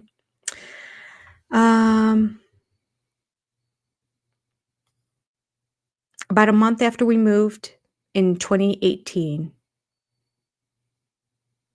we learned that Dayton, Robin and Cody's son, had been accepted to the university in Flagstaff. Okay, that's weird. About a month after we moved.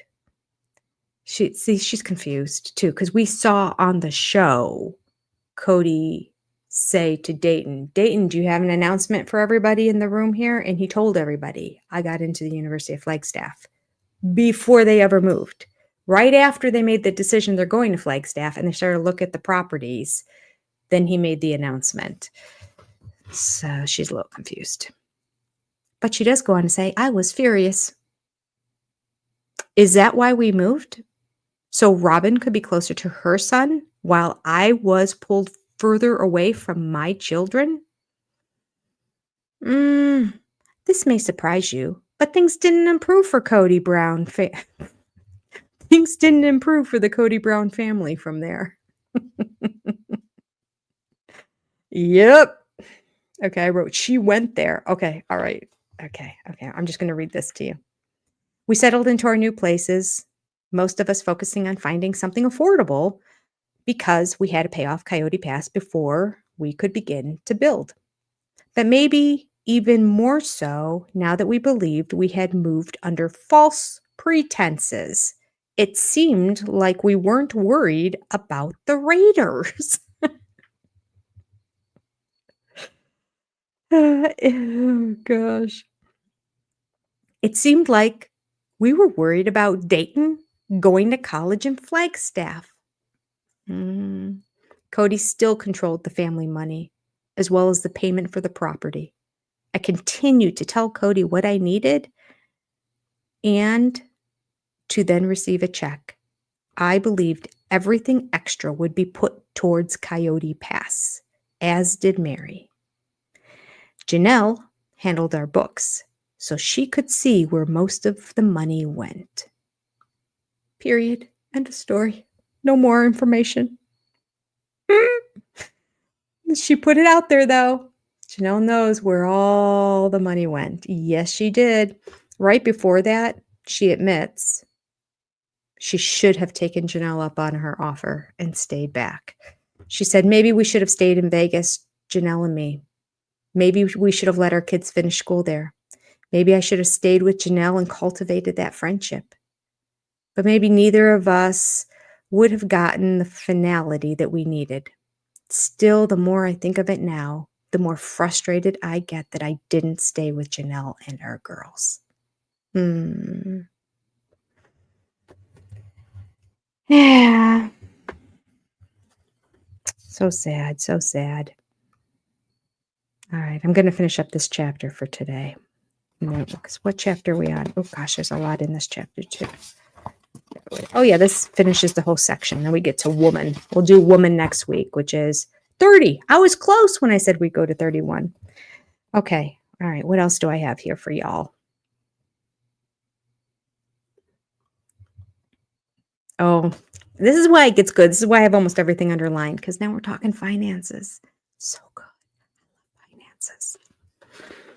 I remember constantly asking Cody why we hadn't paid off the property and why we hadn't started building anything. About 6 months after we moved to Flagstaff, he gathered us all for a major presentation. He was excited, hair flopping, ready to hit us with yet another big idea. He unveiled the one house plan. This idea that, as we had in Lehigh, we would all have separate apartments in one big house. Cody would have his own separate space with a gorgeous view and grand windows. And our apartments would be afterthoughts. Wow. I don't even remember that from the plans. Do you? I remember they kind of showed them and we saw them. And I just remember seeing like, oh, there were 4 different corners and each one had their own like kitchen, bedroom, bathroom kind of situations in each of them. But I don't remember Cody with his, I remember there was a communal spot in the center for like the whole family to gather. I want to say there was another kitchen there too. There should have been. I don't remember that, but I just think that's great. Maybe it wasn't on the show. I don't know. Did you guys remember that? Tell me if you remember that, because I don't remember that. Oh, Raiders, Ma. Raiders, you awful people. I would second that Raiders Halloween. Raiders, Ma, do you live in Vegas or do you live in Oakland? Wait, before Oakland, the Raiders were somewhere else. Where were they? It wasn't Baltimore. I know they were somewhere else before they were in Oakland. Anyway. Raiders Ma. Thank you for the super chat. Raiders do everything hard. We love you hard. We hate you even harder. Oh, no, not sure how close from the strip they were, but I live next to an NFL stadium, and I know what it does to your property value. You live next to the stadium. The stadium is right downtown, isn't it? Isn't it kind of like right by the strip?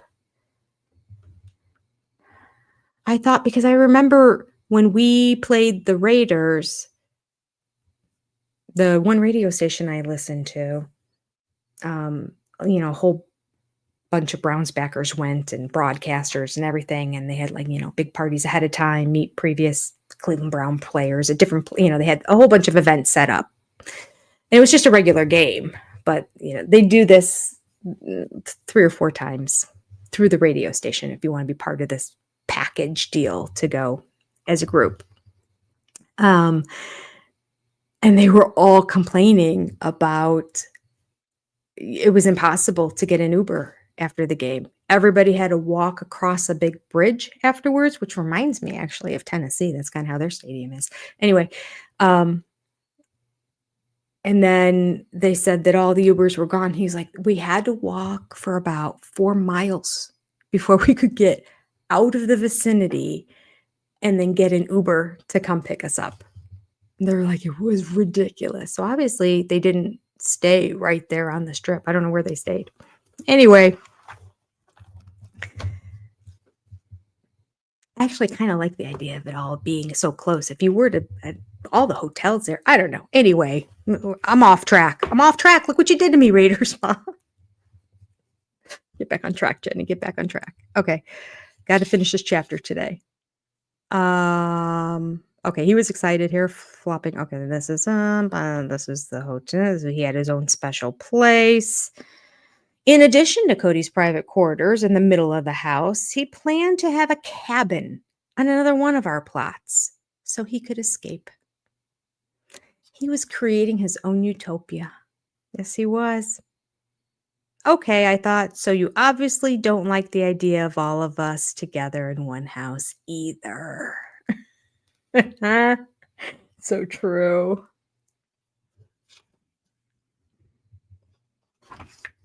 He didn't really want them all in that house. He was just playing for the camera and for the leaders in the AUB who he's still trying to impress, even though he's not part of it at all anymore. He can't get over it. But here's the ring part. Okay.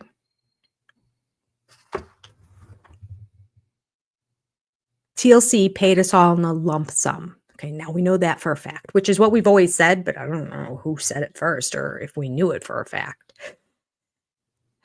This went into the business we created. But once again, there never seemed to be enough money to take care of our big expenses. It was weird and frustrating because I knew how much money we were getting. And we should be fine. While the rest of us needed to get approval from the family to spend extra money beyond our monthly payroll, Cody, it seemed to me, could spend however much he wanted without our approval. I just want to tick him and maybe I need to put Cody on this end. Cody, who has no frontal lobe.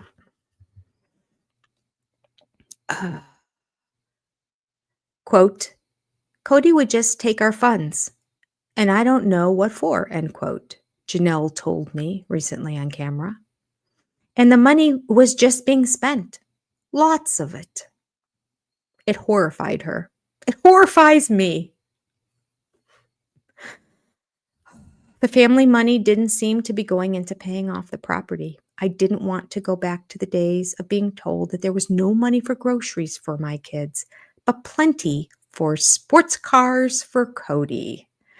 Christine, I just love you. Can I just say, I love you. That's so good. Oh, wait, there's more. No money for groceries to feed my kids, but plenty for a sports car for Cody. Or a diamond for Robin's ring. All right. So I must have skipped over the story. I must not have underlined it. The story being that Christine wanted a diamond in her ring and had been asking Cody over and over for years to get a diamond put in her ring. I don't remember the story if maybe it didn't have a diamond at all. That could be. I'm uncertain. I'll be honest. I'm uncertain. But she wanted this, and he kept saying, we can't afford it. Can't afford it. We don't have the money for it.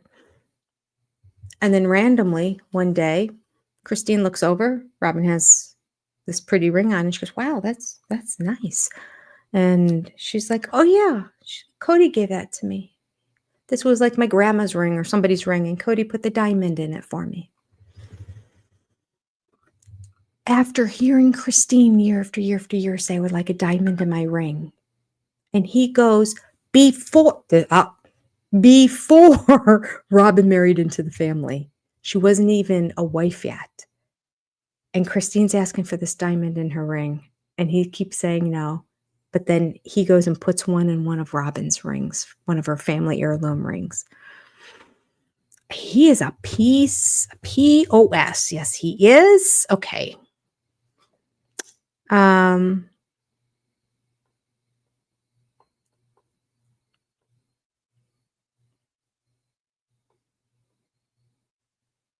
That's interesting. But with the one house plan, I also understood that Cody having his own space meant that he would never be at my place.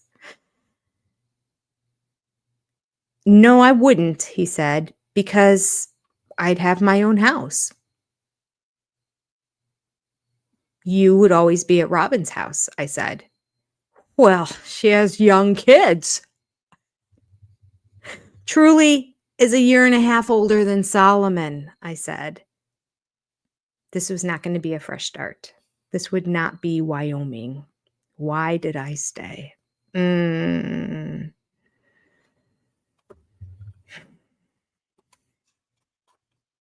Yeah.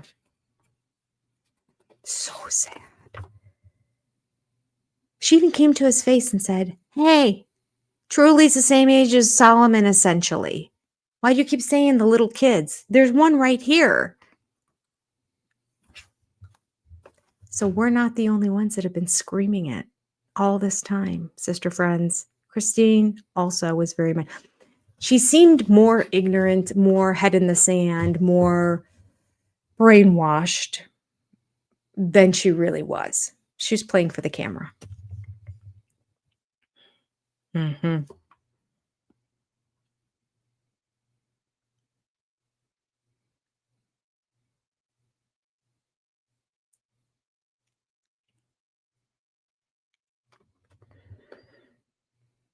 So she goes on just talking about how Cody was an absent dad. She said, then we moved to Flagstaff. I finally realized he wasn't going to do anything with us. He hasn't done anything with us in Vegas. The situation with Robin wasn't changing. He wasn't going to do anything with us in Flagstaff.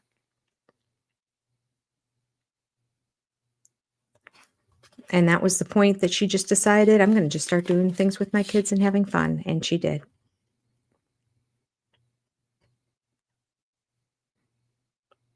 I had been watching my life pass by while waiting for Cody to say yes. Because he would say no to every time she wanted him to do something with them as a family.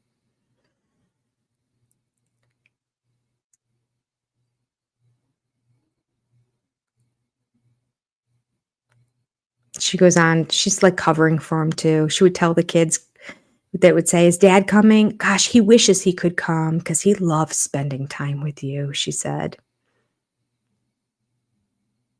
Gwendolyn and Isabel looked at me. I could tell they thought I was full of it. I stopped lying for him. He's not coming, I said. Okay, they said. Look, I don't think he's ever going to come, I said. If he does, we'll just see how that day goes. Yeah. It's better than false hope, right? It's better than them, it's like that kid waiting for the dad to show up on the weekend to pick him up, to take him for 2 days, and he sits on the front porch for the entire day, and the dad never shows up. Your heart just breaks. Yeah.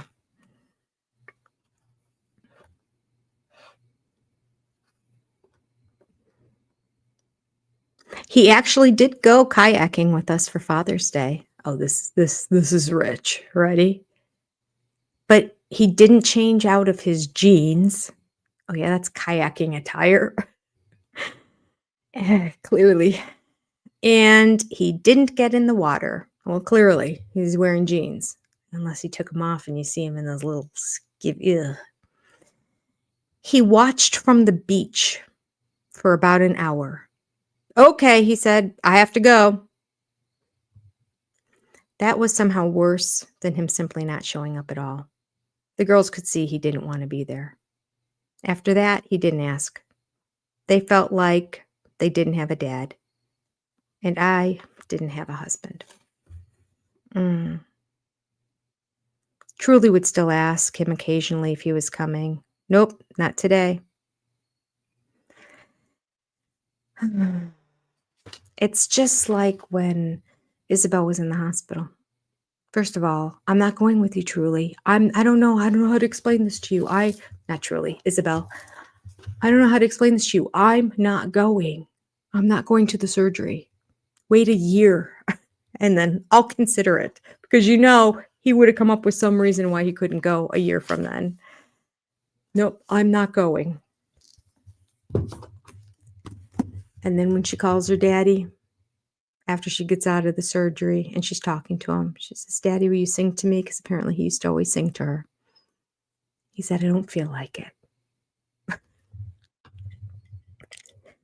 I mean, you can't write it.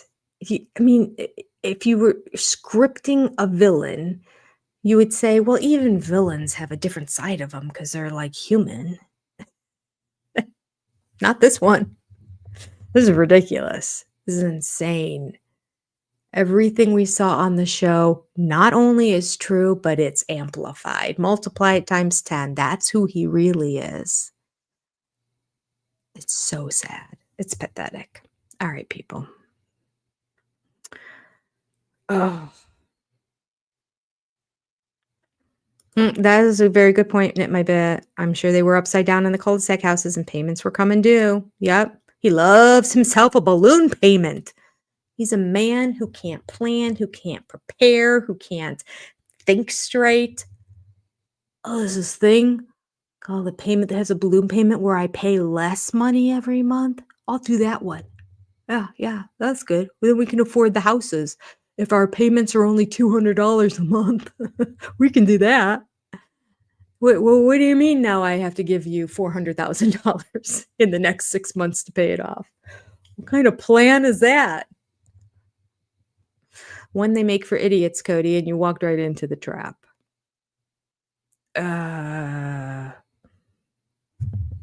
Yeah, that's a good question, Jody. I wondered that too. Wonder what all those trailers of failed business ventures on Prairie Poop Ass were. I don't know. I am curious though.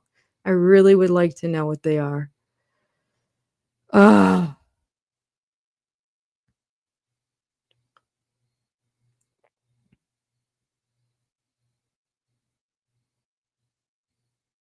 This strip is pretty long to walk from under. Yeah, that's true. That's true. They could have been staying at the other end. I mean, I don't think they were staying all the way into whatever that little city that begins with an F is.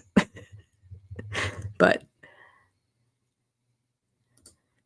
Black Swan Gothica says, I can only imagine how horrible it is for Truly, knowing all the neglect and horrible treatment she has gotten from her bio dad. I would not encourage that relationship with Cody and Robin. I wouldn't either. I understand Christine's point of view. I really do. I truly do. That, like, I think it's important for them to have a relationship with their dad. And maybe the older kids, maybe because they had a good relationship with him, truly never had a good relationship with him. You know, I saw him hold her once or twice. After Solomon was born, that's it. He was always holding Solomon or Ariella. That's it. He was not holding Truly ever after that. And he didn't seem to have the time for her. So it's, I don't know. It's a hard thing to say. It's not my place to say. It really isn't. But after reading this book and knowing that he's way worse than what we thought, like, is it beneficial to have him in her life? I know Christine sees him like the man she saw him as when she married him, and the man that she believed he always was for decades. And it wasn't until recently that she came to the realization of the man that I thought he was and that I kept believing he could be. That was in there, even if it's like, I think this is him, and I know he's not acting like that, but like there's a lot going on, and down the road, and when there's less chaos going on, everything's going to be better again. It's all going to be better again, like that. When she finally realized it ain't gonna happen, he's not the guy you thought he was, the vision in your head, you being a princess, him being a prince, it's never going to come to fruition. It was a big letdown for her. So she had many, many, many years of seeing him as this great guy and making excuses for him when he couldn't be somewhere, or if he was upset, or whatever it might be. So because she convinced herself for so many years, I think she still thinks, well, that guy's still in there. I don't know if he ever really was, but she thought he was. So I think that's what she wants. Or Truly, but I just don't think it's ever going to happen. He doesn't seem to even like her, quite frankly. At least that's how he presents when a camera's in his face. So what does he act like when there's not a camera in the face? My mother always said, you can tell how people act in private by how they act in public. I don't know. And I think she saw him playing with the kids. She always said, he was such a good dad when they were younger. He was such a good dad. He wasn't mean to the kids when they were really young. But was he really a good dad? A good dad's a provider. A good dad is showing love to the mom. He was a playmate. He wanted to play with them. He wanted to roughhouse with them. He wanted them to come love on him, give him kisses, give him hugs, sit on his lap, watch movies with him, whichever one that he wanted. That's clear. McKelty and Tony both made that clear. Cody always picks the movie. appropriate or not for young kids. He'll always pick the movie, usually a war one. So I don't know. I think because the kids loved him, as all kids generally do with their parents, even ones that don't have great parents, they love him because it's all they know. I think she saw the kids loving him and she just was happy about that, because there's nothing you want more as a mom than to see your children happy.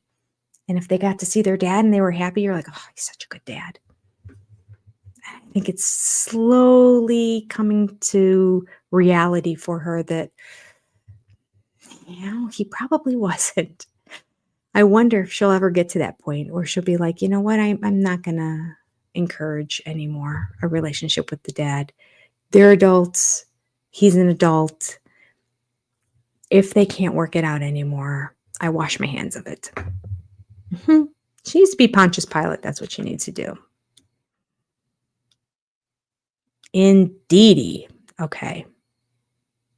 He never changes. Yep, he never changes.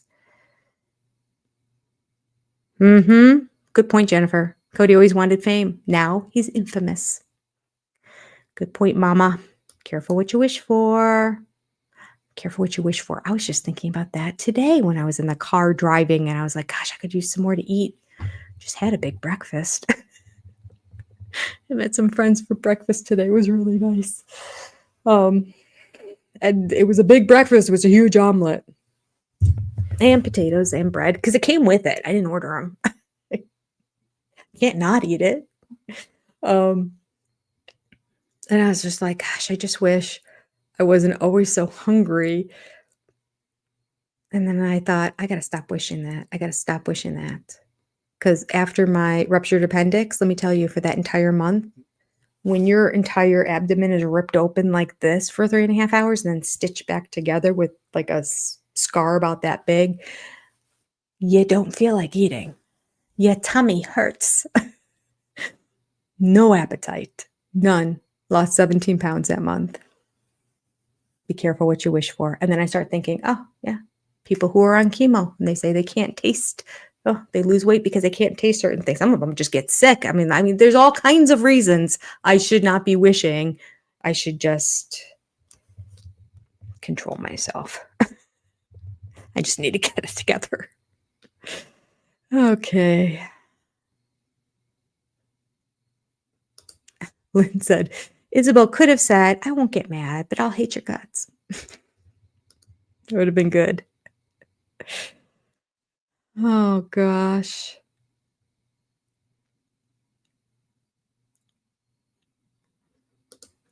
Yes, it did. It was shy of 50 on the show, but it went over that right when she was going in for the surgery. So it was shy of 50, I think, when they left Vegas, right around, or it was the previous appointment. So maybe they went back even after they were in Flagstaff. But then, boom, she was at like 70. And that's when they were like, she can't deal with the pain anymore. We need to get something taken care of.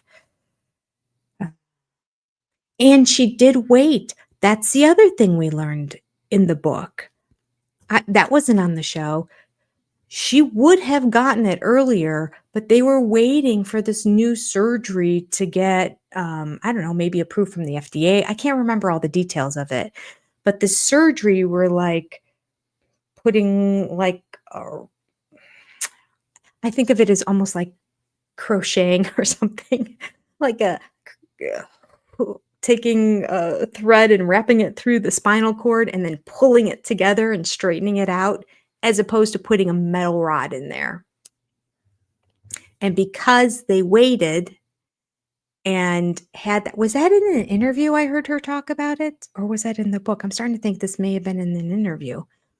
Because they waited the extra time, the other surgery was approved and she could have that surgery. So now she can twist and she can move her back, which she would not have been able to do had she had the rod put in her back. So she already waited well beyond 50 is when they would do the surgery. And she waited to 70. And Cody wanted her to wait one more year. Dad of the year, people. Dad of the year. Unbelievable. Okay. Yeah, she had headaches from it. Yep. She had headaches, she had back pain, she couldn't focus in school, and yeah. And that was back in Vegas. She now spent 7 more years. The headaches were all the way back then. It's just crazy. It's crazy. Oh.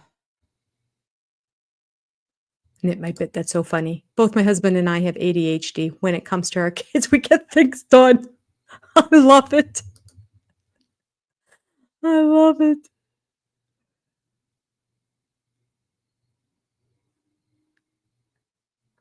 Oh, Alyssa, that's a sweet thing. Truly was beautiful. Had an adorable personality. Yep. I would put a stop to that. Go to family counseling to make sure she realizes it's not her. Yes. Right? Yes, Alyssa. Yes.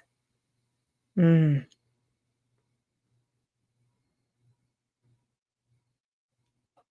You're right, Kim Dog Mama. He never was. He put on the act of, I'm a good guy. I'm a fun guy. What a schmuck. Just glancing through these comments. So good. Oh, gosh. Robin will not let Cody like Truly. She is competition. Yes, Alyssa. All the kids are, right? I think that's part of this problem. I do believe Robin was just feeding him when things were going awry. Like, she said that to you? Oh. Like, so she can passively not say, well, I didn't tell him to do that. I never told him to do anything. But she knows. She knows exactly how to play it. He said, what? Oh, I'm sorry. Get him all worked up. Yeah.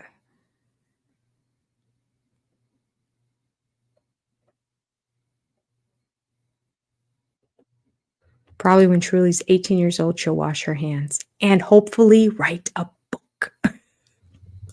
Again, will one of these children write a book who's not one of Robin's children, unless it's Dayton? He goes by David now, doesn't he? I should be calling him David.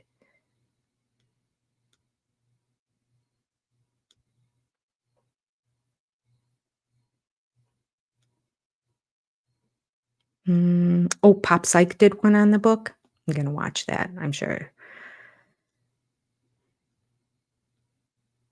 It's so funny because, like, Pop Psych being a term for an uneducated person giving psychological, like, I always feel like, oh, I'm just giving you a little bit of Pop Psych here.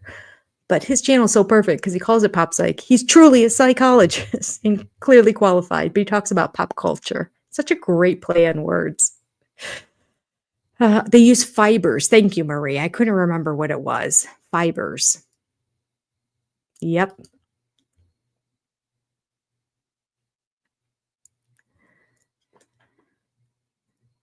Oh, absolutely, Nessa.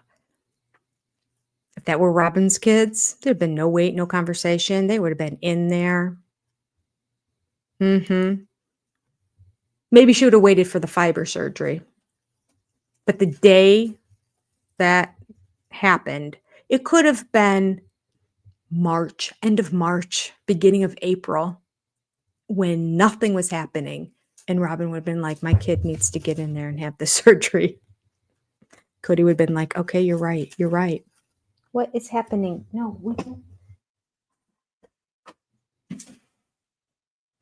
Cosette licks plastic. She has issues. I looked it up online. It's a cat thing. Not all cats. Not my previous cat. Not Chubbs. I can't remember what causes it, but it freaks me out because, like, I'm like, no, that came from Temu. That came from China. Don't lick it. She licks everything. She was licking a piece of tape that was on a package that I had opened. It was just sitting there. Does anyone else's cat lick plastic bags, plastic. We have to watch because my husband loves those little candies that come individually wrapped in plastic things, and he'll just like pop in his mouth and drop the wrappers wherever. I'm like, you can't do that. She might get one in her mouth and choke on it. Oh, she doesn't try to eat really. Although I have noticed on some of the plastic, there's teeth marks in it. So sometimes she does on bigger pieces. I've never seen her anyway. Anyway, that's what that noise was. Silly cat. All Pep. This is so sad. Good grief. How did she stay so long? I don't know. Oh, gosh. She's amazing. I mean, I get it. All the kids. All the kids. She waited until there was only one left and then thought, okay, he's totally ignoring this one.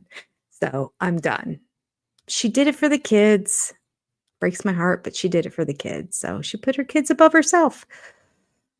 We as moms would do it. We as moms would do it for sure. Oh, Amy D, from your lips to God's ears, may there be a book. Can we have some divine intervention here, please? The kids write a book. Have any one of the kids write a book. Oh.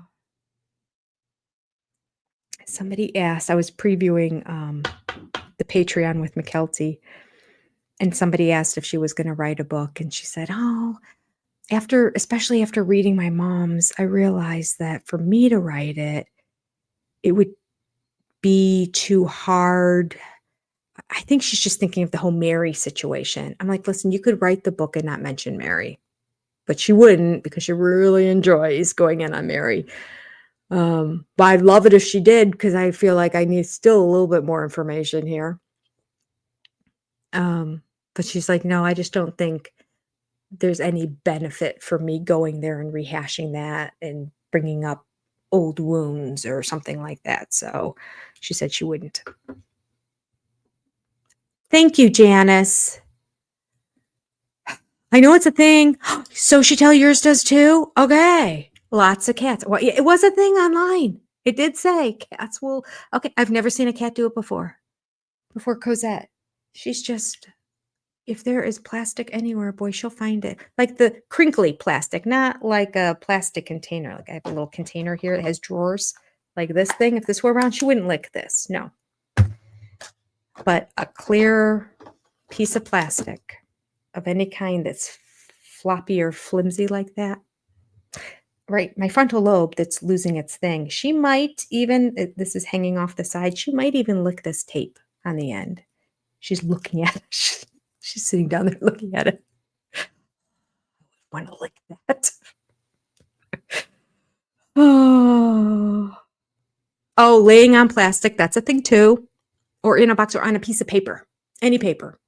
Because I will put paper. She was laying on this pile of papers that I have to file because I have a file cabinet right up here.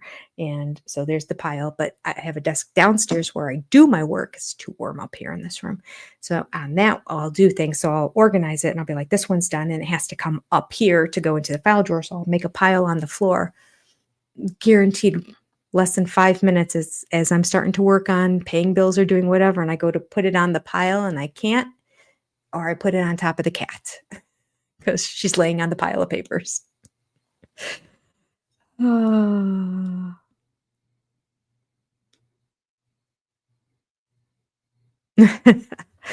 love Chubbs. Well, this one isn't Chubbs. This is Cosette. You want to come here and say hi, Cosette? Come here. Come here. You rub your face on the chair, on the leg of the desk. Come here. You want to come here?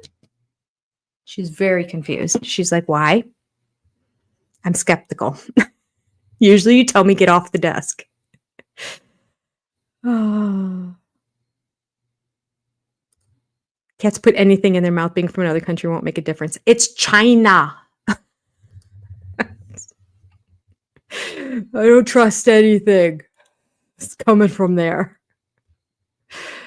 The Amazon stuff. I mean, I'm not happy with her licking any of the plastic, quite frankly. I'm always like, could you please stop? She does chew my plants too. You have a friend's cat who does it. Okay, everyone's cat. There's lots of them out there. Lots of them. Oh, you had a 21-year-old cat? I'm sorry he passed. Gur? Does that stand for something or is that his name? Gur.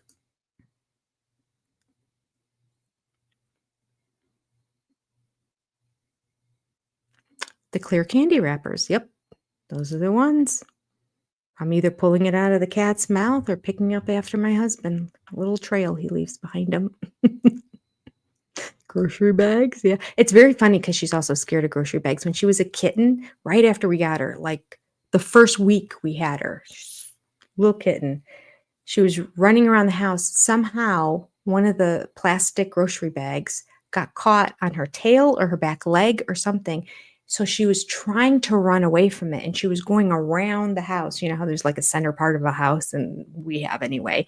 It's kind of like where our staircase is in the center of the house. So she was like running around like a bat out of hell. And the kids were laughing because they just thought, wow, look at her go. I go, I think she's scared. Hold on, pause. And then sure enough, she was shaking like a leaf afterwards. And then they felt so bad. They're like, oh. So she's really scared of the crunchy bags. But once you set it down, if she approaches it on her own, the licking begins. She likes the clear better than the grocery bags, though. Oh, gosh. All right. Now, Chrissy, good point. We asked how she stayed so long, but if she left earlier, she wouldn't have met David. She wouldn't have met David. Everything worked out the way it should because they are perfect for each other.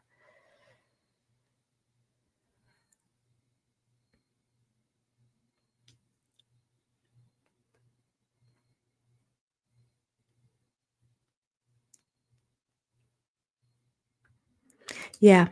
Black Swan Gothica. Good point. It's so true. We never see Dayton bonding with Cody. Like, I mean, he was hugging on and kissing and everything with the girls, but not Dayton.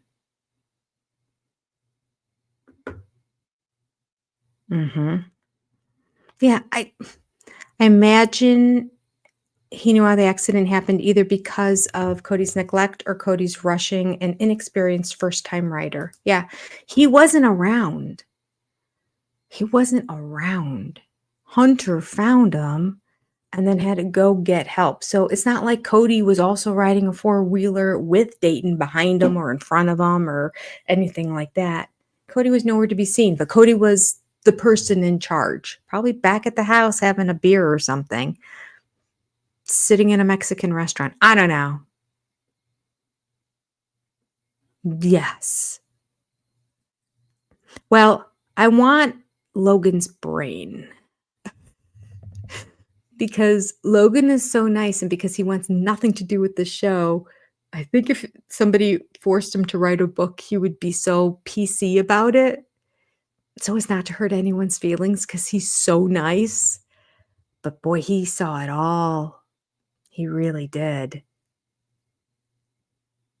Aspen, she did too. I mean, she was the second oldest, right up there.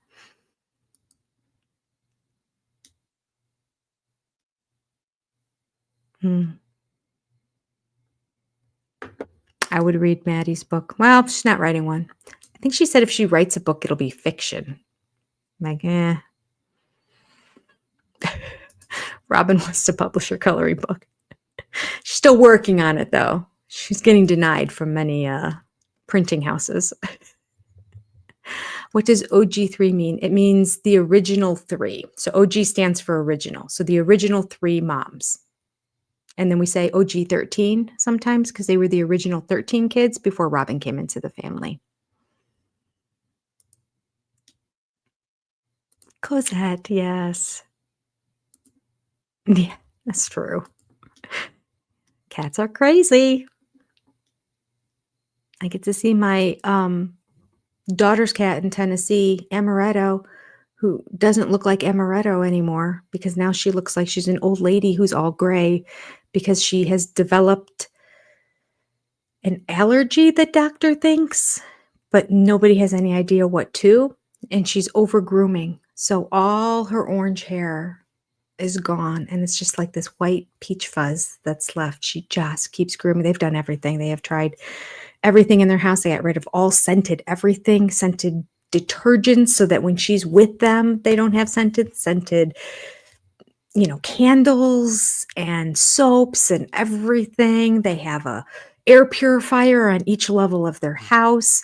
They tried different foods. Now she's on a strict rabbit only food. It's supposed to be the one food that cats don't get allergic to, but some can.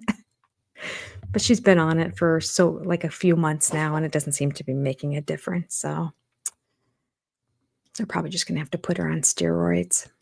They're trying to avoid it, but I said, listen, she's an old cat. Let her just be comfortable. So she's on steroids. Yeah. Oh, the cat's name was Gurr. Okay. Gurr was named after a cartoon my son watched called Invader Zim. Gurr was his alien robot dog they disguised to look like a dog. He was crazy, just like our Gurr. So cute. Oh, robot dog reminds me of Jetsons. Okay. All right. I am surprised that Robin let him live after that. And he didn't almost die like Truly did. I wonder if Christine went up to her and said, "You're not having a difficult time with this, are you?"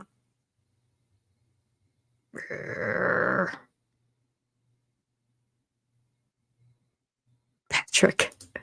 They just rushed Truly on a bike. I bet he bullied Dayton to go faster more than he was comfortable with. Yeah, do you remember how he didn't want to get on the horse on the ranch? I know he wasn't a adventuresome kind of personality. And I'm sure they said, "Yep, get on there."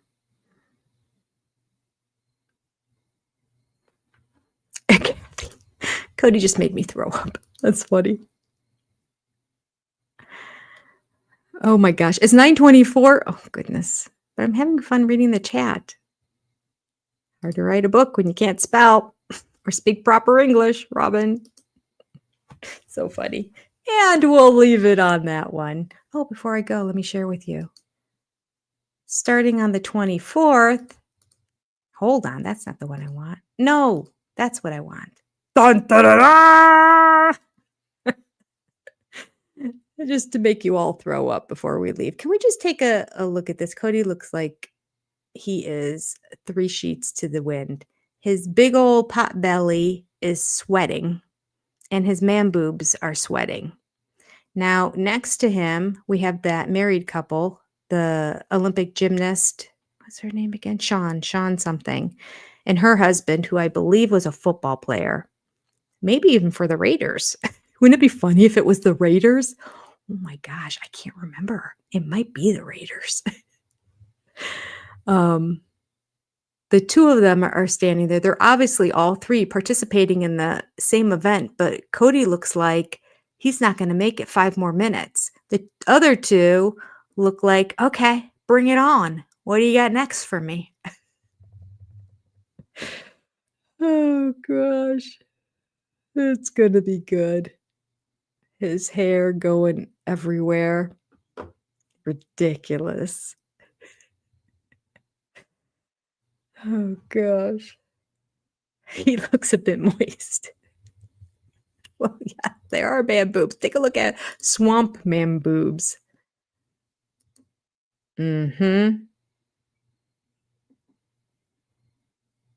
Yeah. I think he's trying to, I don't know what he's trying to do, but he looks like a hot mess, doesn't he?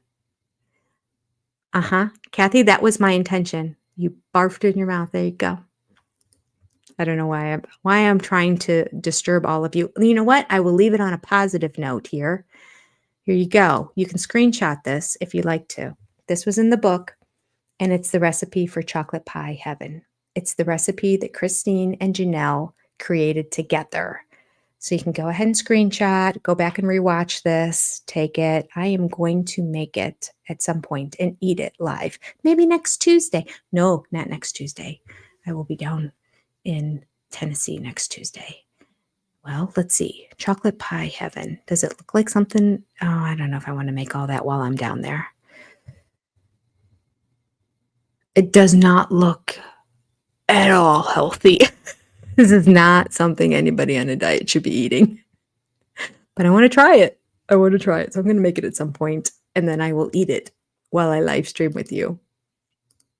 Whoops, sorry. I want to go here. There we go. All right. He's just gross. No other way to describe this awful father, husband, human. Gross. Gross it is. All right. Ladies, this was fun. I will see you next Tuesday night. We're going to be doing it an hour later. I always have to think, because when I lose an hour when I go one way, I gain an hour when I go the other way, even though I'm really just kind of going north and south. But nevertheless, an hour later, I will change the thumbnail so it will reflect it. In fact, I will do that as soon as we get off here now, so that I don't forget myself. And then everybody has a week to remember. And yeah, we will be doing 8 p.m. next Tuesday and Wednesday. Wednesday again is on the other channel, and it's Reading Revenge, the biography written about Meghan and Harry. All right. I love you all. Take care. Have a good evening. See you soon. Bye, friends.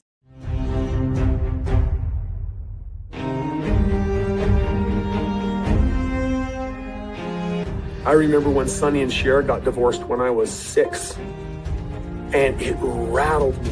I had a lover in college, and it was a little tryst. I was a naughty boy. I had a dirty thought, and I thought David and I should go on a guys trip together. I might have to agree. That would be cool. I just thought, no. David out on a guy's weekend. Yeah, that's just, it would be cool. Oh, he was kind of up for it. Really? Yeah. Oh. Things that make you go,